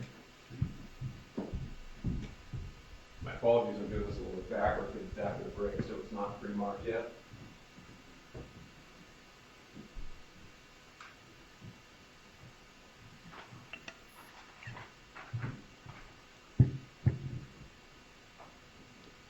Objection, Judge, we're publishing something that's not in evidence.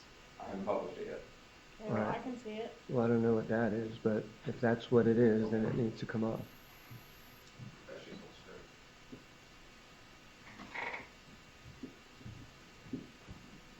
Defense offers has been pre-marked as defense 22. Any objection? Objection, hearsay. It's not introduced with the truth of the matter, Your Honor. It's Luis Rivera saying Katie was in the middle doing everything. Objection, hearsay, speaking. Let's go sidebar so I can figure out what this is.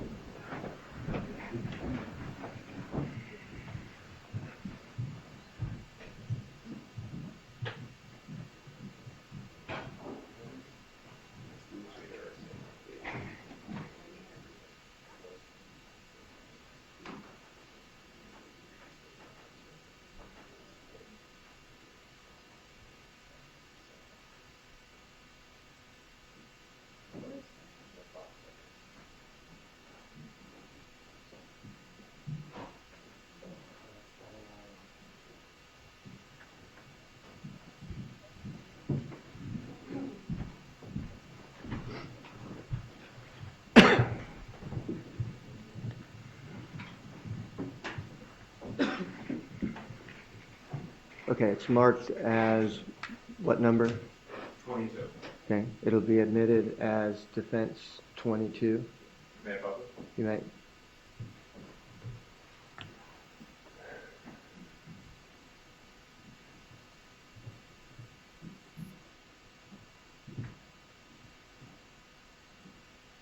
So he's saying,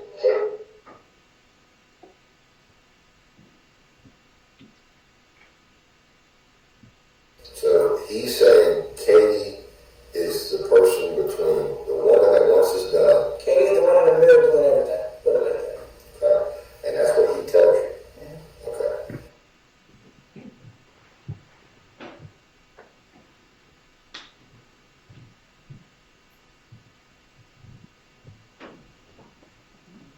There's also some circumstantial evidence, right?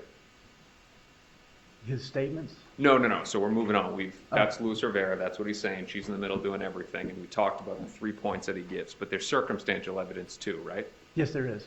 There's cash deposits, Yes, breast surgery, yes, the car, yes, call activity. We're talking about people being in touch with each other, correct.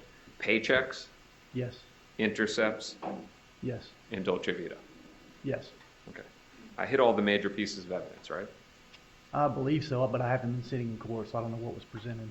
Okay. Now, I'm going to assume that you deny subjectively investigating this case. I deny subjectively. Is that Deny subjectively investigating the circumstantial evidence.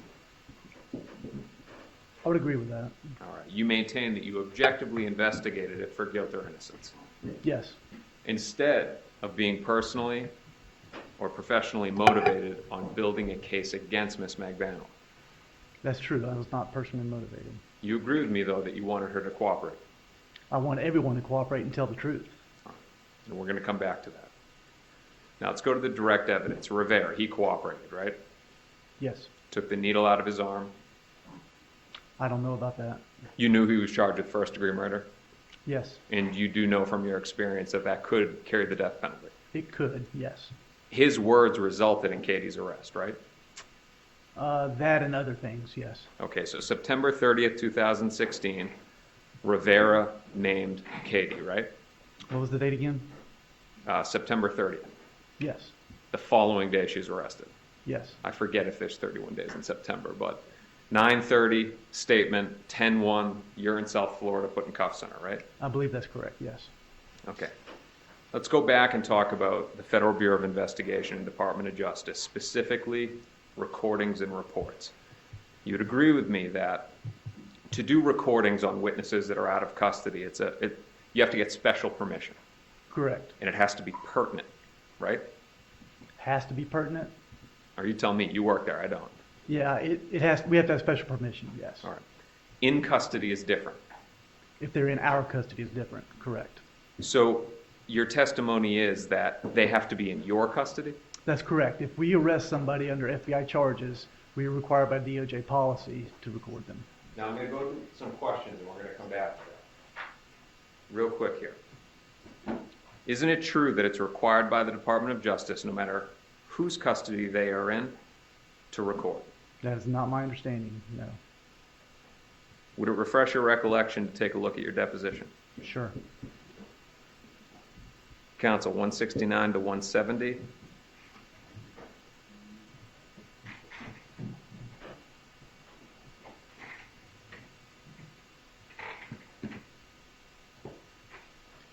Give me 1 second.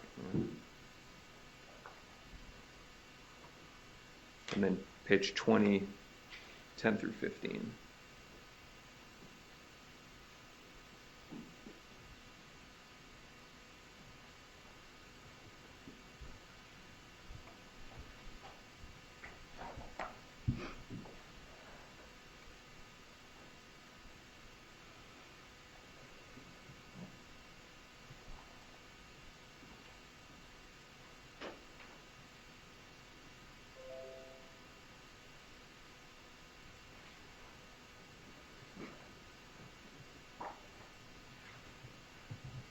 You got a paper? Yes. Take a look at lines. Get it there. And which deposition is this? First. Okay. And then I'm going to give you another page number when you're done with that.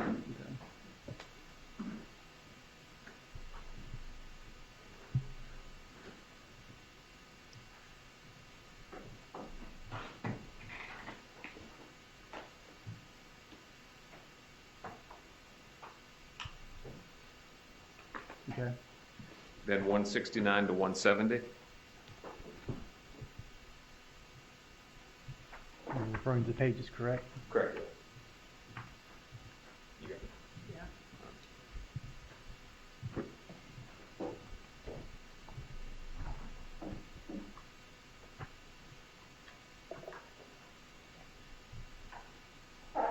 You said page 169 to 170? Correct, 169 to 170, and take a look at that and let me know if it helps.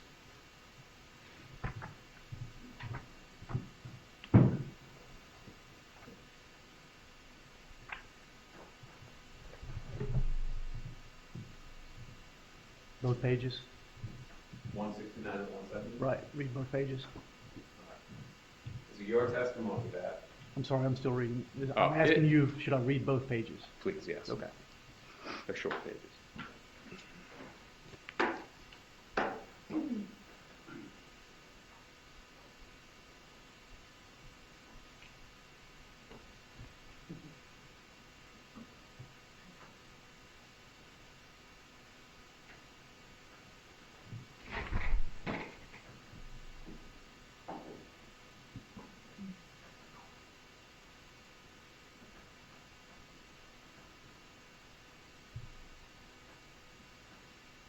Okay.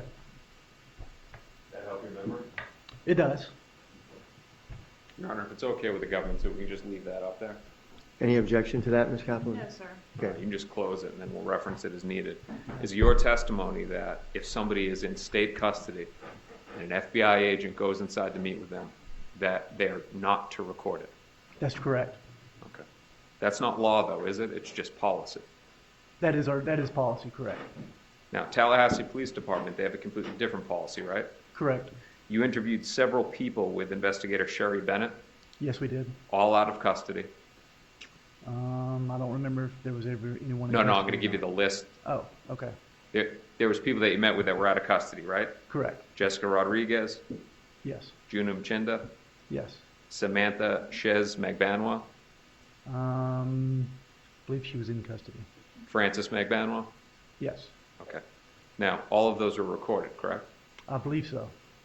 All right. So just because there is an agent there doesn't mean, hey, it can't be recorded, because if there's another department there, they can do whatever their department allows, right? Correct. You'd agree with me that a recording is more accurate. It's word for word. I mean, you can hear the inflection. You know the exact words, correct? Sometimes, depending on the situation, yes. Reports, like the one that you did for Yindra Velasquez, those are summarized, right? Correct. You're not giving a full transcript. Correct. You're giving, and I use this word, I don't want to convey an improper meaning. You're giving your opinion of what they're saying. Because you're not writing exactly what it is word for word, you're giving what you're interpreting their words to mean, correct? That's a fair statement, yes. Okay. Let's talk about Rivera in his plea agreement. You'd agree with me that he agreed to give the truth and the whole truth, correct? Correct. Now, as a disclaimer here, and I'm gonna put it in the form of a question, you understand that I'm not arguing that Luis Rivera was not involved, right? You understand that? I haven't heard your argument yet. Okay, so you understand that I agree that he was there and he was with Sigfredo Garcia and the two of them killed Professor Markel. Okay. Okay? Now, that goes into the topic that you had on direct examination. And you brought up the fact that he knew certain facts, like that Professor Markel was leaving town and the bullet hole in the drug dealer. Do you remember that? Yes. All right. I'll put this in the form of a question. You understand that what I'm saying here is that he is untruthfully implicating others to get a reduction. What's the question? Okay. That you're implicating that? Correct. I'm giving you this because it will help with the questions. Okay. That we're not saying that Rivera and Garcia were not involved. We're saying that he's untruthfully implicating Magbanwa to get a deal. That's Okay? your statement you're saying, All right. correct? Correct, yes. Yes, okay. So your testimony, you were saying that certain facts matched up. That would be consistent with the fact that he was actually out here murdering somebody, right? Sure, correct. The leaving town thing could have been learned without Kathryn McBanwa, right? I don't know. If there's direct connection between Sigfredo Garcia and an Adelson, information can flow between an Adelson and Garcia, correct? If there was that contact, then yes. Good. Okay, the bullet hole. Rivera in the car with Garcia, that doesn't involve Miss McBanwa, correct? Correct. And this drug dealer, who I don't know if he's coming in this week, that has nothing to do with Miss McBanwa, right? No, it doesn't. All right. So you're also aware of Luis Rivera's inconsistencies in his testimony, correct? A couple of them. All right, so let's go over those. You're aware that there's an inconsistency of when he found out it was a murder. Object to improper impeachment. If you know, you can answer that. I don't know of that. I don't believe.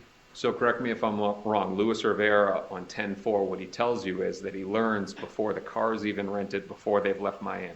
Okay. You're saying okay, as vaguely if you're remember agreeing that. with what I said. Is that not what he said? I wasn't there, you were. I vaguely remember that, but I don't remember the exact date when he said that. All right, there was an inconsistency, and you were there when he gave the statement as to who drove on one of the trips, where he said he didn't drive, but he got a citation, right? Objection, improper impeachment. May we approach, Your Honor? No, this is not impeachment at this point. No, I'll allow the question. Go ahead, if you can answer that. Yes, no, he did not say that he did not drive at all. He actually said that I think they went back and forth driving. He was a little confused about who was driving exactly which point, but I believe he said that, he was a little mistaken about the timing of it because he was mistaken about when he even got the ticket. He said that about the trip, that he got the citation on. He said he got the citation on the wrong Okay. trip, and our records show it was different. Let's go to the next one. How many trips did he tell you were made to Tallahassee for this murder? Objection, hearsay or improper impeachment. That's hearsay. Your Honor, I'm now impeaching Mr. Rivera, who has already testified. Mr. Rivera has given a statement to this witness. Improper impeachment, Your Honor. May we approach? You can approach, yeah.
Agent, I'm going to ask you again. Let's just preface it for the jury here. You met with Luis Rivera 5/27/2016? I believe that was the date. 5/20. 5/27. Let's go with the end of May 2016. Okay. Beginning of June 2016. You're talking about the jail interviews, yes. Yes. the end of September 2016, Correct. and then again early October 2016. Correct. How many trips did Luis Rivera tell you were made to Tallahassee for the purpose of this murder? By who? By him? By anybody involved? I believe he told us two. Through your investigation, this includes the statements that were obtained from Luis Rivera, your review of the call detail records. Where was he the morning after the murder when the phone call started going? You're asking for the cell phone records, where that was or where he said he was? I can't recall. Both. I recall him saying that he was at the barber shop. And I don't recall the cell phone record. That's Sergeant Corbett question. And you remember writing 302 about the cell phone communications that morning? I do. And you would agree with me that you wrote in there that he was at a different location on Normandy Ave? I don't recall. I'd have to look at that and refresh my memory.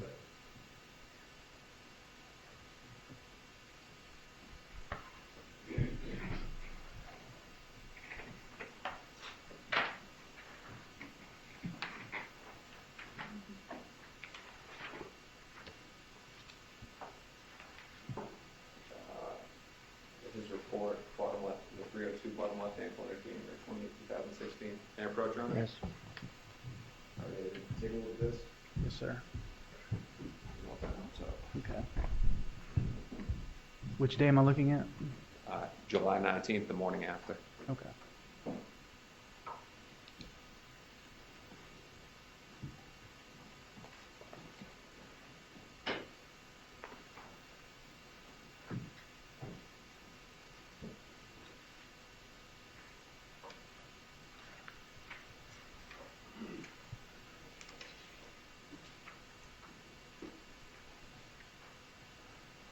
What page are we? 719. I'm going to read this situation. What do you want for? 7 of 19? No, 719 to that. That's what report you said you were writing? I thought it was in January 20. January 20th. 715, 717, 719 is coming up there. There you go. Okay. Does that help? Yes, sir. Do you need me to ask a question again? Yes, sir. All right. Where did your investigation of the data show that Luis Rivera was that morning? The investigation showed that his phone, from my report, I saw that his phone was in the area of 79th and Byron Avenue at 10:20 a.m. But I don't believe there was any other locations that morning of where his phone was. Now, for the jury, Byron Avenue, that's on Normandy Isle, right? I believe so. It was out close to the beach. I believe that's where it is from my And memory.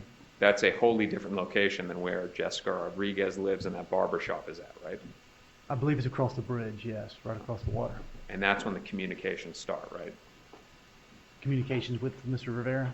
So, and if it's okay with the government to give a disclaimer, that morning of 7/19, and your report I think explains it too, the report that Mr. Rivera would have had, there's a volley of communications between Kathryn McVanoa trying to find Sigfredo Garcia, then Anthony Ortiz enters the mix, then Luis Rivera and Miss McVanoa communicate, right? There's a flurry of phone calls, and then Luis Rivera explains, oh, this is the morning of the alleged payment, right? So I cannot say that those were the people speaking. Those were their phones that were communicating.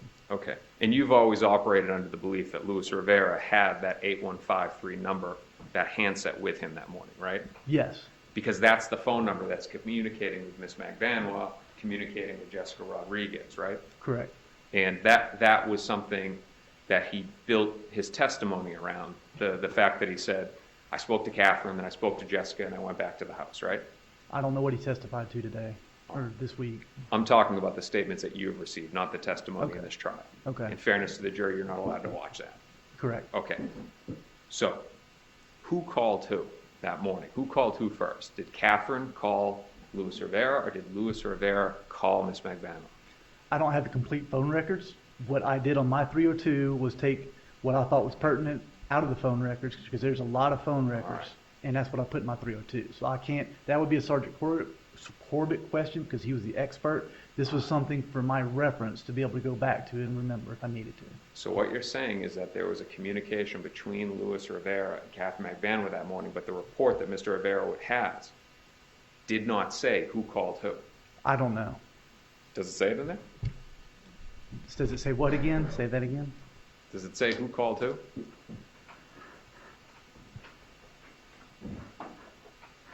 It says Rivera called McBanwa at 10:20.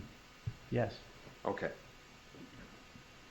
You know from your previous interviews from him that what Rivera said was that Kathryn called him, right? Kathryn called him and said, hey, I got the money, right? I don't recall that off the top of my head, but it's possible.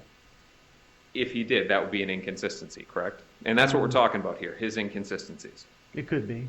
All right. Now, in your interview of him on September 30th and October 4th, he also tries to give information against Wendy Adelson, correct? Correct. Where he says that the day before the murder, that they're driving by the house, that they see this woman with two little boys. He asks Garcia, and Garcia says, that's her, that's Wendy. And that Rivera then presses him, and he goes, that's Wendy, and then the woman actually walks into the same house where they commit the murder the next day, right? I don't remember if he said he saw him going in the house, but yes, the rest of that was correct. Through your investigation, you found that it was impossible that she could have been at the house that day with the boys because the boys were in daycare, correct? I didn't find that, but the team found that, yes. Your Honor, we do have a stipulation. If the court would be willing to read it, it has been reviewed with the government. All right. Do you want to see it again? Yes, Your Honor.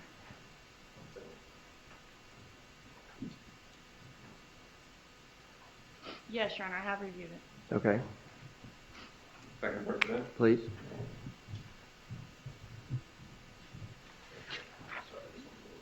Okay. All right, this is a stipulation. I'll read you the instruction in regards to stipulations first. When parties agree that certain facts are true, that is called a stipulation of fact. You must accept stipulated facts as having been proven. However, the significance of these facts, as with all facts, is for you to decide. In this case, the stipulated fact that you must accept as true is the Markel children were enrolled at Creative Preschool, which is in Tallahassee, Florida. The drop-off pickup schedule for the week of the murder is as follows. Monday, July 14th, 2014. Dropped off at 8:55 a.m. by Dan Markel, picked up at 5 p.m. by Dan Markel. Tuesday, July 15th, 2014. Dropped off at 8:25 a.m. by Dan Markel, picked up at 4:50 p.m. by Dan Markel. Wednesday, July 16th, 2014.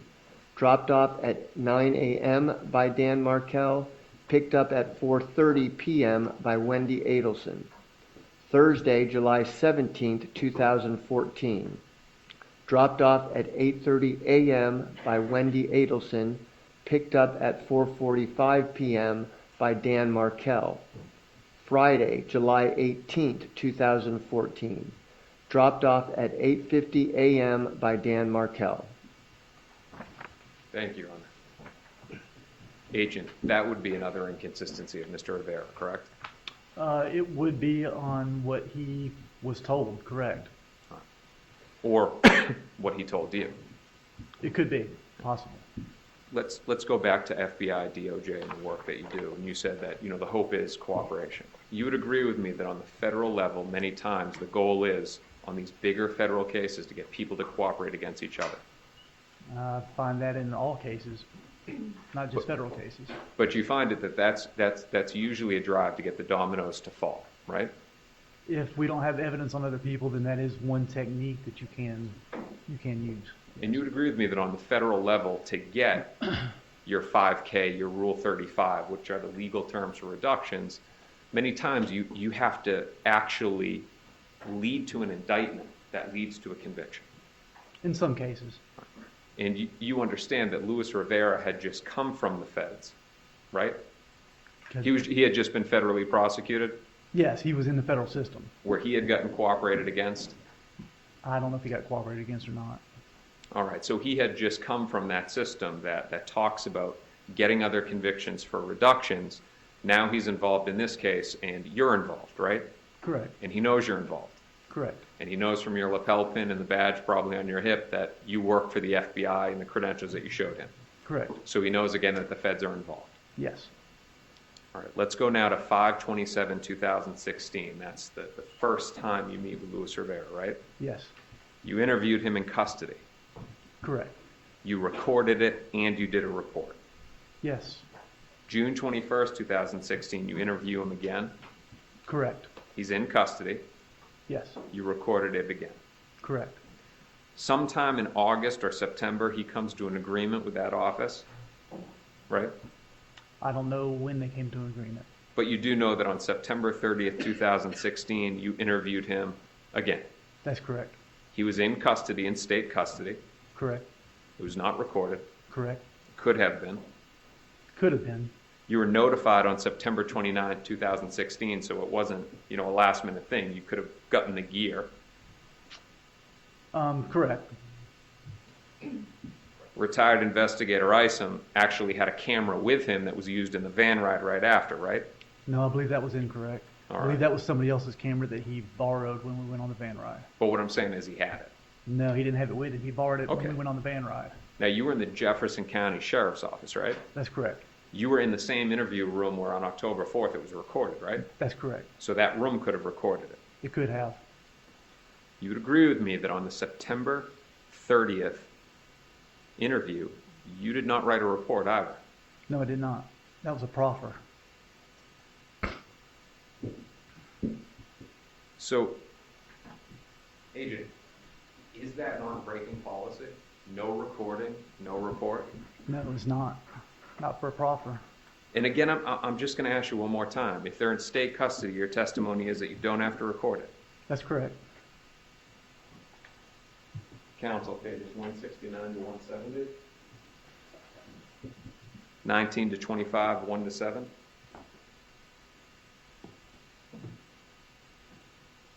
Agent, you remember some years back, 2019, in the courthouse here in room 311, we took your deposition? Yes. It was myself, Ms. Kawas, I think Ms. Gottman was there. There was a court reporter. That was the second time or First time. very first time? Okay. Second time's a short one. Okay. Do you remember being asked the following questions and giving the following answers?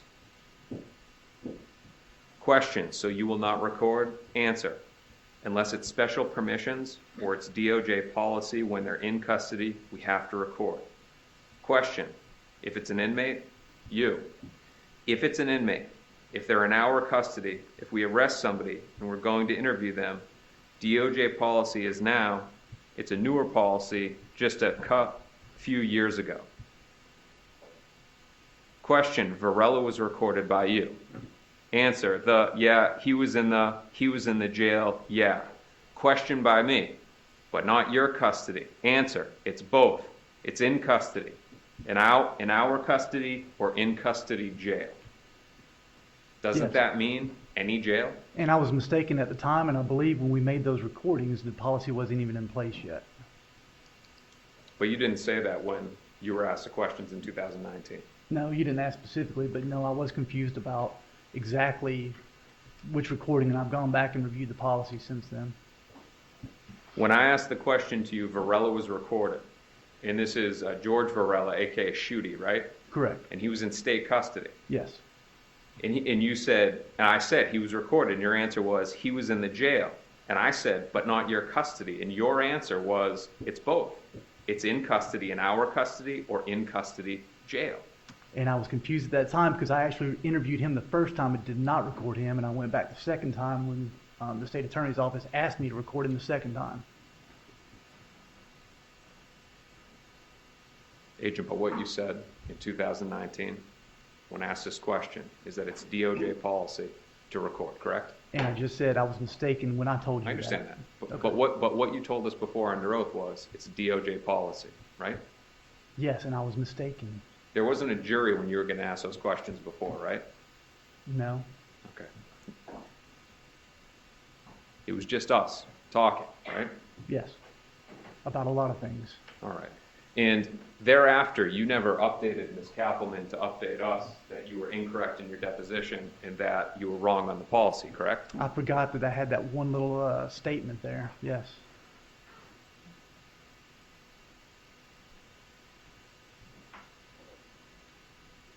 Is it your testimony that, so with George Emmanuel Varela, aka Shooty, you met with him on May 31st, 2016, I don't remember the dates. and June 29, 2016?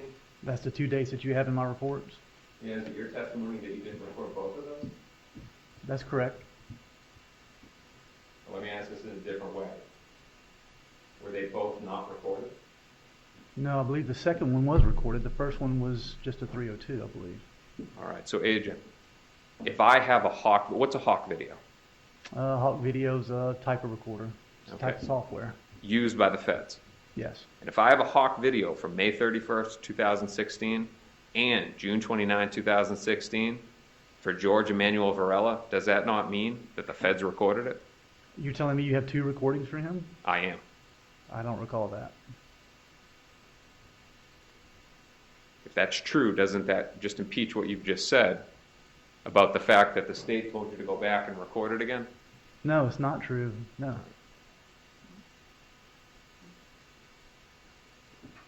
But at the end of the day, you nonetheless broke policy by not writing a report about your interview of the key witness in this case, Luis Rivera.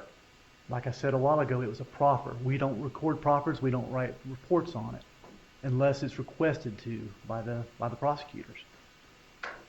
So you're telling me that it was these prosecutors that said, don't write down what he says? No, that's not what I said. They're not your boss, are they? No. You're above them. You're the FBI. You work for the Department of Justice. I do, and it's a joint case. Yes, but you do not take orders from a local prosecutor's office, do you? No, but Objection, argumentative.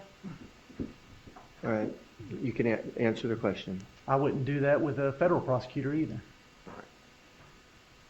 Their policy does not supersede FBI and DOJ, right? Right, and that was not our policy to record proffers. All right. So let's get to the conclusion on this topic. The only inmate interview in this case that was not recorded by either TPD or yourself, the only one is Rivera, correct? No, I'd like to see the recording of Varela, if you have it. Sure.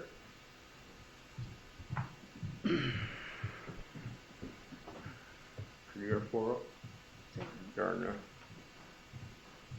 We'll come back to that when they pull it up. Other than those discs that we're getting right now, and to ask for the jury again, of all of the inmates that were met with in this case, and there's a whole bunch of them, right? Not that I interviewed, no. There's only a handful that I interviewed. The handful that you interviewed, out of all of them, Luis Rivera being in custody when you met with him, and we'll get the answer right now for Varela. Okay. You know of no other inmates that were not recorded, correct? Not off the top of my head, no. You would agree with me that Mr. Rivera is more important than any other witness in this case? He turned out to be, yes. When you met with him on September 30th, that was the first time that he was giving you his information on the case. Correct. We have no way to bring that information and show it in front of the jury to show any more of those inconsistencies in his testimony, do we? Outside of our testimony, no. We have to take your word based on your memory, right? Because there's no report either. Correct. I believe Investigator Isom did a report. Understand. You'd agree with me, though, that if we had a recording, it would be a more accurate reflection of the exact words that he said. And that would be the case with anything, yes. All right. Let's talk more about Luis Rivera, specifically on the murder trip. Now, for reference here, because of the mention of the third trip, I'm going to refer to the June trip and the murder trip, okay?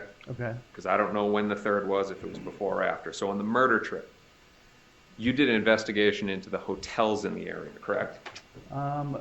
You say it was the team of... Yeah, you guys the were team working as did. a team. The team did, yeah.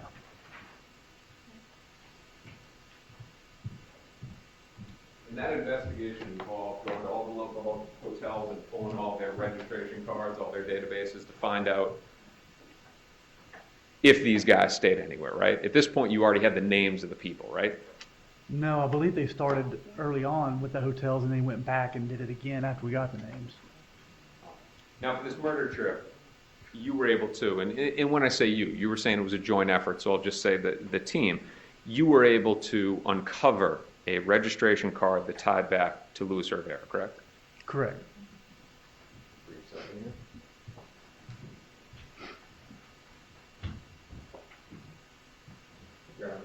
Name? Agent, I'm showing you the remark. Defense 23. Okay. You know what that is, right? Yes, sir. That's the registration card for the murder trip. Yes, sir. And you know that that's a registration card for the murder trip to the hotel because you're working this case? Correct. And that's a fair and accurate depiction of the actual registration card. I believe so. I didn't collect it, but I saw it. I think it's collected. Defense offers with the remark as defense 23 is the business record certification attached. No objection, Your Honor. Be admitted as defense 23.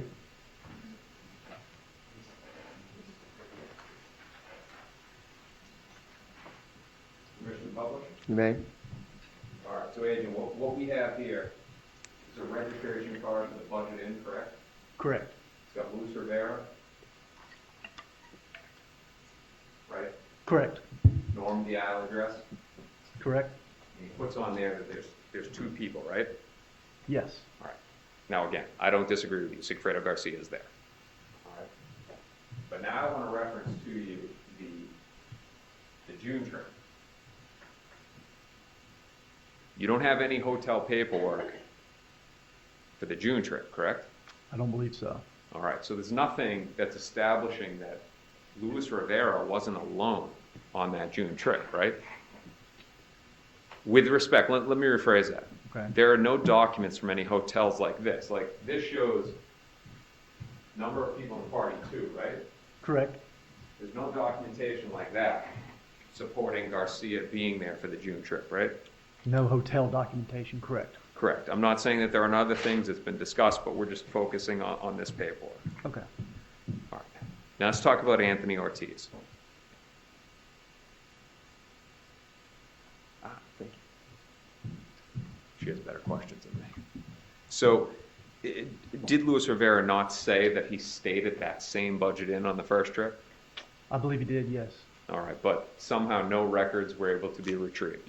No, we had to, from my understanding, I believe Investigator Isom had to dig through basically an attic just to find that one. Something like an attic to find that paper document. It was not very well organized hotel. I'm sure he loved that. Yes. So, let's talk about Anthony Ortiz. You understand Anthony Ortiz to be known as King Anthony. That's what I've heard, yes. And what that means is that he was a Latin King member like Luis Rivera. Correct. You'd agree with me that he didn't say in either the 9:30 statement to you, the one that was unrecorded and not reported, or the October 4th statement, he never mentioned Objection, improper impeachment, Your Honor. establishing a negative, Your Honor. It's not impeachment. Well, let's finish the question. What's the question? He never mentioned King Anthony's involvement. I'll allow it. Not that I recall. He never mentioned King Anthony's involvement in the alleged payment on the morning of July 19th. I don't recall him doing that, no. Never said anything about giving King Anthony his phone to go to Normandy Eye, stuff like that. No. And of course, now we talked about a third trip, but specifically now to King Anthony. Rivera never told you about a trip between Garcia and King Anthony to Tallahassee, right? No. Never mentioned any involvement whatsoever. Not that I recall in those meetings, no. And for that reason, because it was never mentioned, you never investigated King Anthony. Correct. And we touched on this before, but to give the exact date, you're aware that he died July 9, 2017. I was not aware of the date, but I'd heard that he passed away, yes. If he died July 9, 2017. Or do you not remember when he died, or do you not know? I just don't remember. Here, if I could have one brief moment. I think you said you didn't remember the date, correct? Yes, sir. He said he didn't remember the date.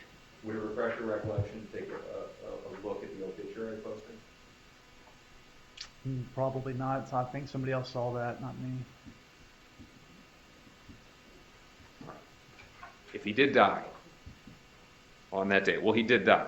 But if his death happened specifically on July 9, 2017, you would agree with me that that was 12, 13 months after Luis Rivera has already cooperated. I'd agree with that. All right, so had he mentioned him at all and given full and truthful testimony like he has to give with the cooperation agreement, the FBI can move fast on that and figure things out, right? Possibly, yes. All right. And through that, there could have been that possible connection between Garcia and one of the Adelsons. I don't know about that connection. Because he's dead and you never met with him. I never saw any evidence to even allude to that. If Rivera had said to you, though, this guy was involved, you would have met with him, right? Yes. Okay. Now, Rivera never made any statements to you that on the morning of July 19th, everybody had burner phones, did he? No, I don't believe so. We touched on that a moment ago. You've always operated under the premise that Luis Rivera had his 8153 number, right? Correct. And Rivera and all of your other investigation only showed that Miss Magbanua had a 1312 number. Correct. Let's talk about Juan Marcos Vega. You've heard that name, right? I've heard it. And you know from the federal indictment that it's a co-defendant of Luis Rivera. Yes. He was a Latin King probationer. Okay. Wasn't familiar with him being a probationer, but okay. All right.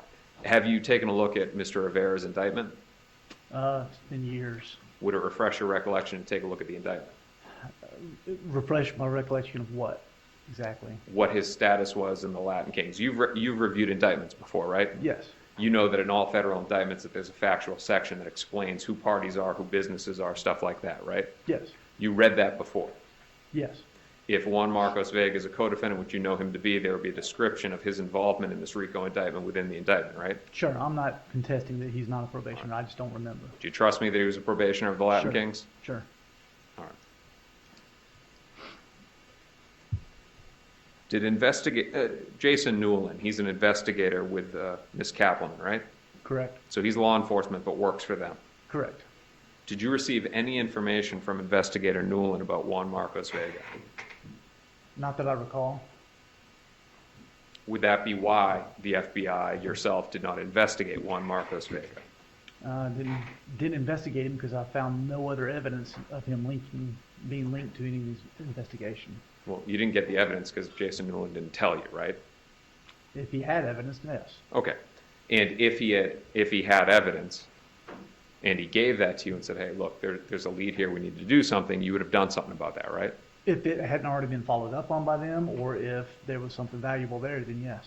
You would agree with me that, and you said it on direct examination, your role in coming into this was to be the arms outside of Leon County, right?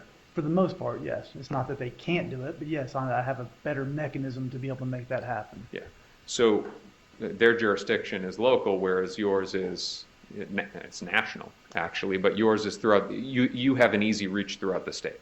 I do, because I have agents in other locations I can reach out to. But you actually have sort of like a cop here can't go to another county and arrest somebody, right? That's correct. But you can. Correct. Because you have national jurisdiction, right? Correct. So your understanding of Juan Marcos Vega is that he's indicted down in South Florida, right? Correct. And that he's located in a federal facility outside of Leon County. Yes. All right. We're jumping topic to topic. We're moving quick. Let's go to the bump now. You would agree with me that it's not inexpensive. What's not expensive? Costs money, right? What is? All right, let's break it down here. So the bump, Donna Adelson, she's handed the paperwork from the Undercover, right? Yes. All right, there's a lot of agents that are involved, right? There were. They're paid by taxpayer money. Correct. There's a lot of Miami Beach Police Department that are involved. I disagree with that. There was a couple of people that are task force members. You didn't have a briefing at Miami Beach Police Department headquarters in Washington Ave before the bump? We use their facility, yes. All right, so what we're talking about here is it wasn't just a few people doing a quick bump. It was a big operation, and I'm not saying that Correct. it was improper, but you have a lot of this for safety, right? Correct. You also had a high altitude plane. It was it's a Miami division plane, yes. That ain't cheap, is it?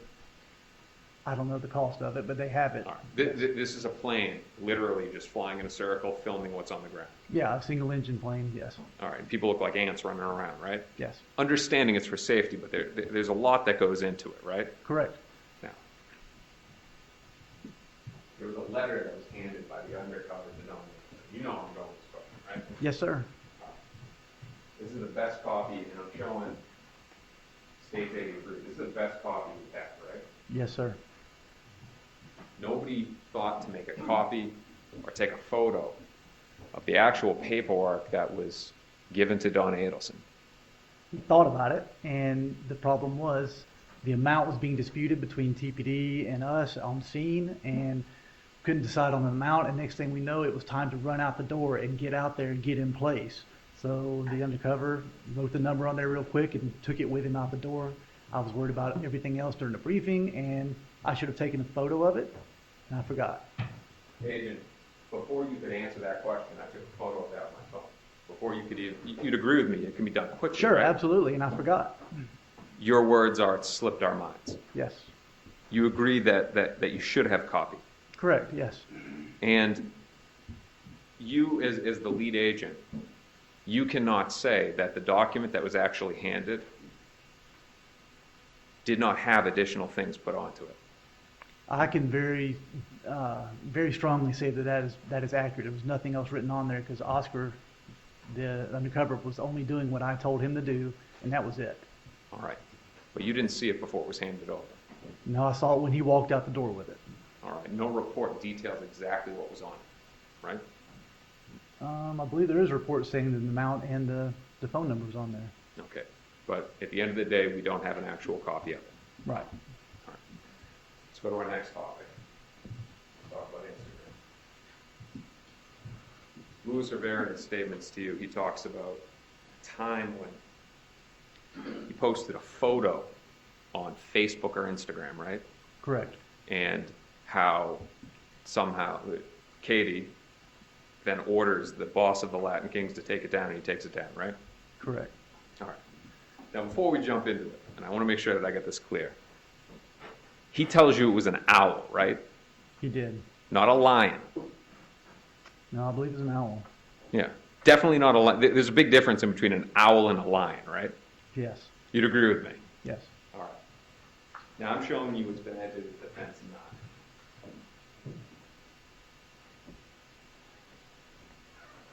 You recognize the guy in that little circle, right? Focus it through better.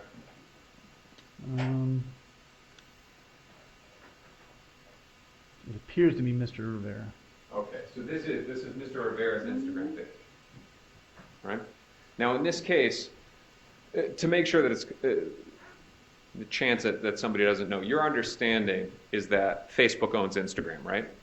That's my understanding. All right, so when you want to get records from either Facebook or Instagram, you send a subpoena out to Facebook for either Facebook or Instagram, they send it back to you, right? It depends on what kind of records they are. Sometimes it's a search warrant that's required. All right, but you would send it to Facebook, right? Correct. And in this case, subpoenas or warrants were sent to Facebook for Ms. McBanoa, right? Yes. For Sigfredo Garcia. Yes. Did anybody ever get this guy's records? I'm not sure. I didn't send those search warrants to any of the social media. I'm not sure. Have you ever seen any response to any subpoenas or warrants sent to Facebook for Louis Rivera's Instagram records? I haven't seen any, but I haven't seen all the documentation from TPD on their court orders and stuff either. Now, of course, Louis Rivera says he took the photo down, but you don't know how the data works at Facebook and Instagram as to pictures that are removed and if that information is retained, correct? You don't know that? No, I don't. All right. The only way that we would, know if that's the case is if we were to get his records, right? That's correct. All right. Now, it's different with respect to a search warrant. They get search warrants, not us, right? Correct.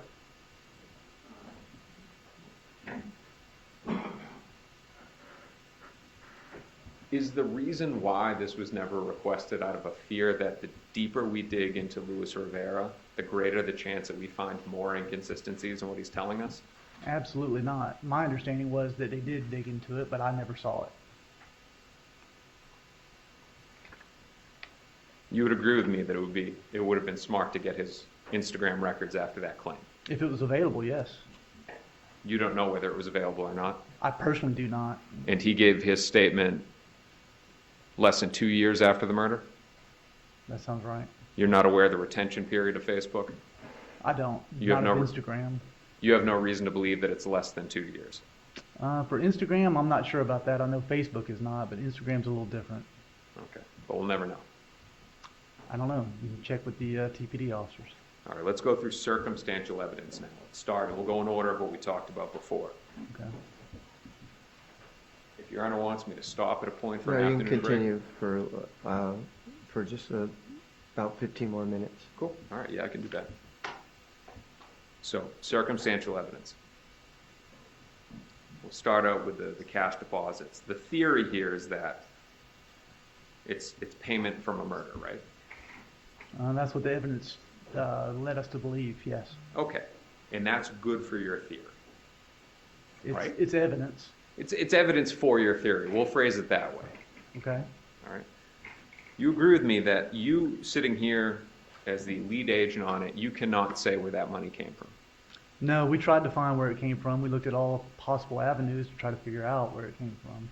All right. So let's talk about the evidence that we do have. And this is going to focus on nightclubs, okay? Okay. In 2013, you're aware that Miss McBanwell was working in nightclubs, right? Yes.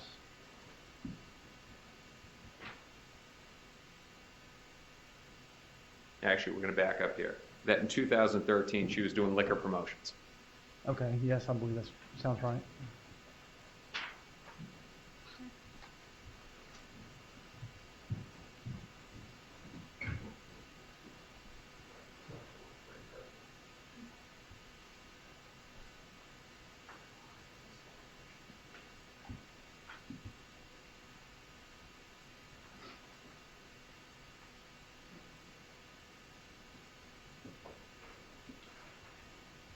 Your Honor, may I approach the witness? You may. Agent, I'm showing you it's been pre-marked. It's defense 24. You know what that is, right? I've seen it before. All right. You know that that's a photo from Miss McBanwell's Facebook account, right? Yes, I believe so. And you know that from your investigation of the case. Correct. And that is in the same or substantially the same condition it was in when you first saw it. It appears to be. Defense offers it's been pre-marked as defense 24. No objection, Your Honor. Be admitted as defense 24. Now, Agent, what did you say about Facebook and record retention? What was your belief on the period? I believe Facebook kept things longer than Instagram, but I don't really know about Instagram. And Facebook owns Instagram. There is some belief. I don't know exactly when and all that. I'm not sure. Oh, I'm sorry, I cut you off. I'm not sure. Permission to publish, Your Honor? Yes.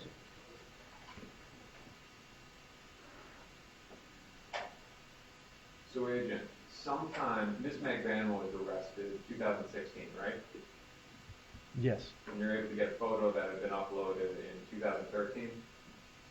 I don't know when they obtained this record. I'm not sure. Would you agree with me? And we're not talking about the time frame that she did it, but you would agree with me that this is evidence that Miss McBanwell was working liquor promotions. Yes. And she's obviously not, going back in time and posting in 2013. You believe that it's 2000. You believe that the post is contemporaneous with when the picture's taken. You're referring to the date at the bottom, says 2013? Correct. Correct. All right. Let's go forward now to 2014. There's no question that she's working in nightclubs, right? We had indication that she was, yes. But your words are, there was no question that she was working in clubs. Those are my words? Would it refresh your recollection? Take a look at your deposition. No, if you say it's in there, then I'll trust you, but... It's in there. Okay. All right. No question she's working, and no question she would be getting cash tips, right? Sure. You're sure to my question, or sure she would be? I want to make sure that it's clear for the jury. You, as an FBI agent, with your professional and lay knowledge, it is no stretch of the imagination in 2014 that she's receiving cash tips if she's working in these nightclubs. Yes, it's very possible. 2015. It's your understanding she as well is working in nightclubs. There was a check that was in 2015. I don't recall any other evidence that proves she was working in nightclubs in 2015. I don't recall. Now, the check that you're talking about, and we'll come to that, you're talking about Club Fate, right? I believe so. Now, you have also, you've seen that check, and that's 2015, right? Correct. And you've also spoken to Ramsey Neighbor. Yes. And you spoke to Yinger Mascaro, right? Correct. And what Ms. Mascaro tells you is that Ms. McBanwell worked at Fate in 2014. Correct. And then you also have the checks from 2015. That's correct. Ramsey Neighbor did not have a great memory, did he? Depends on what you describe as a great memory. Remembering things. I mean, he remembered her. That was pretty good. Remembered her, but he did not remember exact details about all the employees. It took him a while to remember. He didn't have any records and stuff like that, right? That's correct. Okay. And you don't know whether Miss McBanwell worked there in 2014, left, and came back in 2015, which would be consistent with Miss Mascaro on the check, right? The only information we had was that one check that we could find. Miss Mascaro specifically remembered that she worked there before she became pregnant, right? Correct. I believe that's what she told us. And there's no question that Miss Mascaro had her child in 2014, or that she became pregnant in July 2014 and 9 months later had her child. I believe so. Right? And we don't believe that Miss Mascaro, as a young mother, is working at a nightclub all night, right? As a young mother? Yes. I don't know about that either. Okay. But the information that you do have is Miss Mascaro, that Miss McBann was working there in 2014, and from the check, 2015, right? That's the information we had. The phrase consistent with has been thrown out a lot in this trial. Is that not consistent with Miss McBanwell working at Club Fate at 2 different times? At 2 different times, yes. I'm showing you it's been entered as defense 18. You've seen this before, right? I have. Photograph of 2015. I don't know when the photograph was taken, no. You got a velvet rope in the background, Yes. and you've gone and tried to investigate these nightclubs. Yes. All right.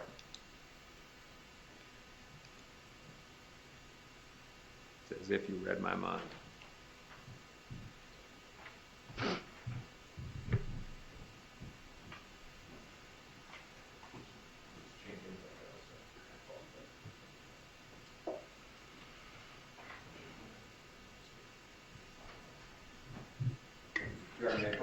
You may. Agent, I'm showing you it's been pre-marked as defense 25. You know what that is, right? It appears to be the check that we were just referring to. All right. And you know that that's the check that we're referring to, because you've seen it before, you investigated this case, and you reviewed Ms. McBanwell's financial records? I didn't see it in the financial records. I saw it at a previous hearing. All right. And that is in the same or substantially the same condition it was in the last time you saw it? I believe so. Defense officer, which was pre-marked as defense 25. Any No objection? objection, Your Honor. Be admitted as defense 25? Publish, Your Honor? Yes? All right, agent, this is the check that you're talking about? Correct. And, all right, so what we've got here is up top, Club Fate, Yes. time frame, June 8, 2015. Correct. Now, that's the next summer after when Ms. Mascaro tells you that they're working at Club Fate, right? Correct. Made out to Ms. McBanwell? Yes. Now, this 4-1 to 5-1 tips, do you know, if you know, is that tips that she's getting from credit card transactions? Are those cash tips that she was supposed to receive? Do you have any knowledge? I don't. All right. Do you know whether this check cashed or not? I was told that it bounced. All right. And if it bounced, are you aware if Mr. Neighbor instead gave her cash because he felt bad that the check had bounced? No, I was never told that. And again, Mr. Neighbor, all his records were ruined, right? Correct. Now, let's talk briefly about the iCloud data in this case. You objectively reviewed, right? Correct. And you went through all of Charles Adelson's iMessages, right? I can't say I went through all of them. I went through some of them. Are you aware of the message on April 30th, 2015, where Miss McBann was talking about quitting the nightclubs because she's getting home? Objection, hearsay. Overruled. Because she's, do you remember? I don't recall off the top of my head if I saw that one or not. Would it refresh your recollection to take a look at the iMessage? Sure.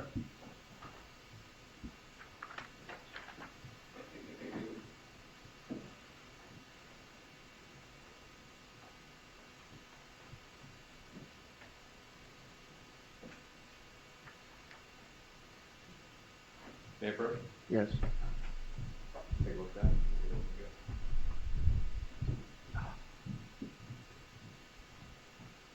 You're on. Get my glasses. Okay.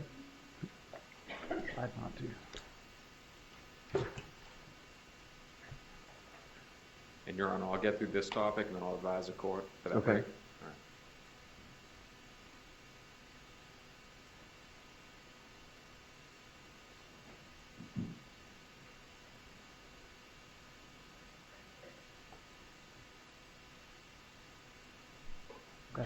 approach? Yes. Agent, did that help your memory? Yes, it did. 2015, Ms. McVanwell working at nightclubs. She makes the statement to Charlie that she is. And that's specifically that she's working a night job and she wants to let go of it because it's just too taxing to be working all night and coming home to her kids? Objection, hearsay. You can answer if you can. That's the statement she makes to Mr. Adelson, yes.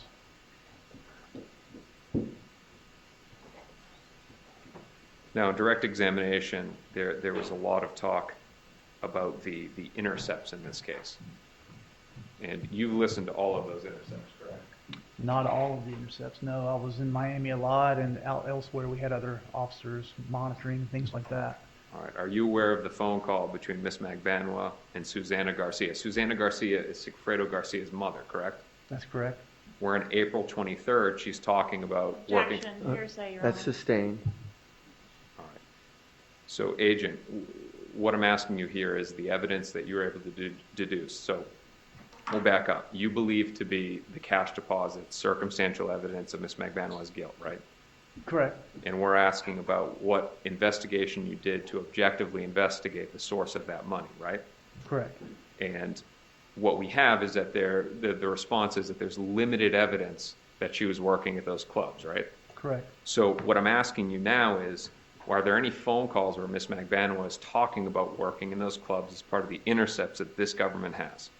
Objection, hearsay, calls for hearsay. You can answer that question. I don't recall any of those calls, no. You don't recall the phone call on April 23rd, 2016? Not off the top of my head, no. Okay. Let's go now to the investigation of what you did for these nightclubs. There's some intercepts that you haven't listened to. That's what you just said, right? Sure. All right. Again, you were brought in for the investigation outside of Leon County. Initially, yes. And you made many trips to South Florida in this case, right? Yes. With hopes of finding evidence to build the case against Miss McVanwell to force her to cooperate, right? That's incorrect. So you get brought on 2 days after the murder, right? Maybe 3. All right. You're already sending out emails looking for Priuses as early as July of 2014, are you not? Yes, it was maybe 3 days after, like the 21st, I believe. Okay. So I misunderstood, but we agree that you're on it from the beginning. Yes. And over the years, 2014, 15, 16, 17, up until this year, you're making trips to South Florida. Correct. And when was the first time that you did any investigation into Club Fate or Hollywood Live? I don't remember the exact date when we went down. We learned about them and learned that they were going to be, that was her justification for having money. That's when we went back and tried to follow up on them. Okay, so let's go through the chronology here. 2019, during the fall, you're on that stand and I'm asking you questions, right? Okay. You're questioned by me, right? Correct. About never investigating the nightclubs. Yes. Then, literally the day that the pandemic hits Florida, you're in South Florida with Jason Newman, right? That's correct. You were down there to meet with some witnesses, Correct. and you went to Club Fate and knocked on the door Yes. during the day Yes. to a nightclub, Yes. and nobody was there. Correct. And you were able to get on the phone with Ramsey Neighbor and have a conversation with him, Correct. get some details. Yes. You then went over to Hollywood Live. Yes, I believe that might not be the exact order. Are you done? So, were you calling? What was I? Sorry, he has no idea what. Sorry, Mr. Keith. That's okay. Where was I? I don't know. Where were you was the question. Where were Hollywood you? Live, he was at. Where were you? So you then go over to Hollywood Live, right? I don't remember it was the order, that exact order, but yes, we went to both. You speak to a guy. Yes. No idea what his name is. No. No idea who the owner is now. No. The owner may be in jail, something like that, Could be, yes. and you get no information. Correct. 2021, you speak to Ramsey Neighbor again, right? Yes. Again, over the phone. Correct. Never met with him in person. No. Haven't spoken to any of his coworkers. No. No subpoenas for any records. I don't recall. I thought we had a subpoena for the records, but I don't recall. You would agree with me that this is not the level of investigation that you have done on other facts in this case, right? That's true, because the avenues to take to get to this information is totally different than other avenues, because whether I find where somebody says that there were no records, so anybody's word about what she made, nobody had records of it. If there was absolute records, then yes, I would go through the extent of getting those records, which is what we did. Isn't she here because of the word of Luis Rivera? That is not the only reason, no. Arrested the day after he gave his word that she was involved, right? That's correct. All right, so the word of a coworker of Miss Magbanwa working during that time, other than Miss Mascaro, that wouldn't be important? She says she made $100 if said she made $10,000. That's not really... Because it's better to show a bank account with cash deposits that you can't attribute to a nightclub, right? I can't actually establish how much she made by talking to some other employee there. They don't have records of what she made. But you can further educate this jury on the fact that there were cash income for years from cash-paying jobs, right? How can I establish that through one of the witnesses? It doesn't evaluate to come out to be an actual direct evidence. That would be their opinion. Is that written on a plaque in Quantico? Can't figure it out, we won't look at it? Objection. That's argumentative. Ask another question. Agent, wasn't it a matter that you did just this very superficial investigation so that you could sit before a jury and say, hey, I did something, so I couldn't cross-examine you on not doing anything? Objection. Still argumentative, Your Honor. You can answer the question. No, that is not true. We have 1,000 different avenues you can take. There's thousands of rabbit holes out there, and you have to take your best options to go down these rabbit holes without wasting all of your time, and to actually go after something that could be fruitful. If we deem that it might not be fruitful by talking to some random waitress that might or might not know how much she made, that doesn't evaluate any true evidence. That there's some truly inculpable evidence out there or exculpable evidence out there, then we go after that and we go through that thoroughly. So you choose what to investigate and what not? We follow the evidence is what we do. Your Honor, I got a few more on this topic and then... Okay. All right. Staying on the topic of cash deposits, in 2016 you interviewed Fabian Radoslovich. For the court reporter, that's Radoslovich. You spoke to that guy, right? Yes, we did. And he operates Optimar International Realty, right? No, I believe he was just a licensed realtor within that office, that actually like a contractor in that office. All right, we're on the topic of explaining cash deposits. You learned from Mr. Radoslovich that Miss Magbanwa was paid in cash, right? $10 an hour, yes. And you don't know the amount of hours that she worked, do you? She began working there on April 18th, like the day before the bump. The government didn't ask you about that, though, did they? No, I don't believe so. About her employment, her cash-paying employment at Optimar Realty. No, I don't believe so. Sigfredo Garcia. This is going to be our last topic, but before the court want to take a break. You know him to be a drug dealer, right? That's the information we had, yes. You know him to also be the robber of other drug dealers along with Mr. Rivera. I know Mr. Rivera was. I don't think I have any evidence that Mr. Garcia did that. All right. He didn't tell you in the 10-4 statement that they would do drug rips, and there was a time that they did a drug rip together? He possibly did tell us that about one time, yes. Mr. Garcia, he is a hired hitman, correct? He is, yes. And his support to Katie through that income, drug dealing, robbing, and murdering, that would be cash, right? Most times? One would suppose that he would have to pay her cash. There was no other forms of payment to her that we found. All right. Now, he's a bad guy, he's a drug user, he's a drinker, right? Yes. But there's no question he knows how to make money. I don't know about that. How much cash did he have on him when you arrested him? Didn't have any cash on him. There was, I believe, $4,000 in the vehicle, hidden in the vehicle. Sure it wasn't $5? Maybe it was $5, yeah. All right. That's not a small amount of money, right? No. That's not $10 an hour type money, is that? Nope. All right. So the question again is, this is a guy that knows how to get his hands on money. I don't know that. All right. But what you do know, or what you can't say, is that he didn't support the mother of his two young kids. And they were young kids, right? They were, yes. All right. And you can't say that he wasn't supporting the mother of his two young kids, right? We had no evidence to show he was supporting him, and I know some of the calls, I can't say how there was any payments being made. I don't know. It doesn't mean it didn't happen, though, right? It's possible. And just so I'm clear, that the spike in the deposits into Miss McBanwa's account, right? Right. That would be consistent with the spike in Sigfredo Garcia's income by way of the murder, right? It could be. Your Honor, this would be a good time, then we're going to go into the other circumstances. All right. Okay, we're going to take our afternoon break now, and so the deputy will take you back. We'll take about 10 or 15 minutes, okay?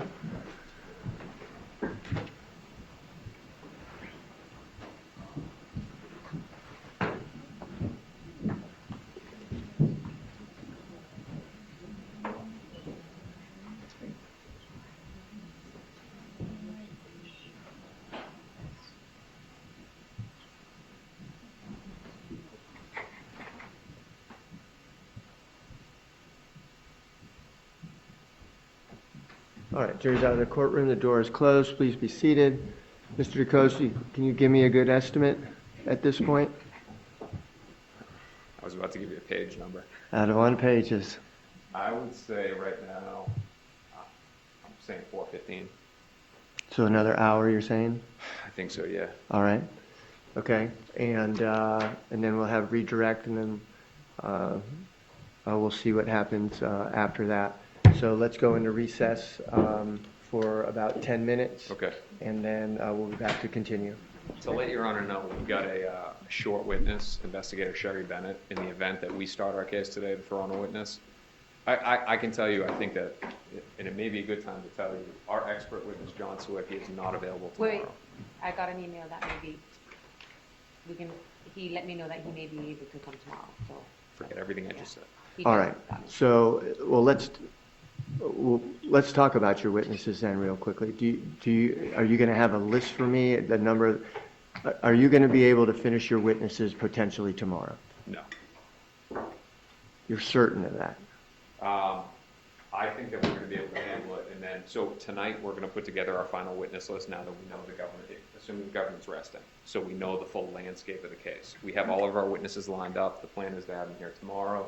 We can knock all of them out, but it's a question of Ms. McBanwa, and I'll let Ms. Kwas, the court's okay. All right, and I don't need to know that now, but what I would like to do, though, is that if we could, I know that we have to break at a certain time tomorrow for other reasons, but I want to do everything that we could potentially do to try to get all your witnesses done tomorrow. Okay, and not go over into Friday, and then that way Friday morning we can start with jury instructions and closings. If the jury can get the case by noon or soon thereafter, then I'll allow them to deliberate on Friday for a period of time. So just so that you know that is our goal moving forward. Okay. All right, we'll be in recess.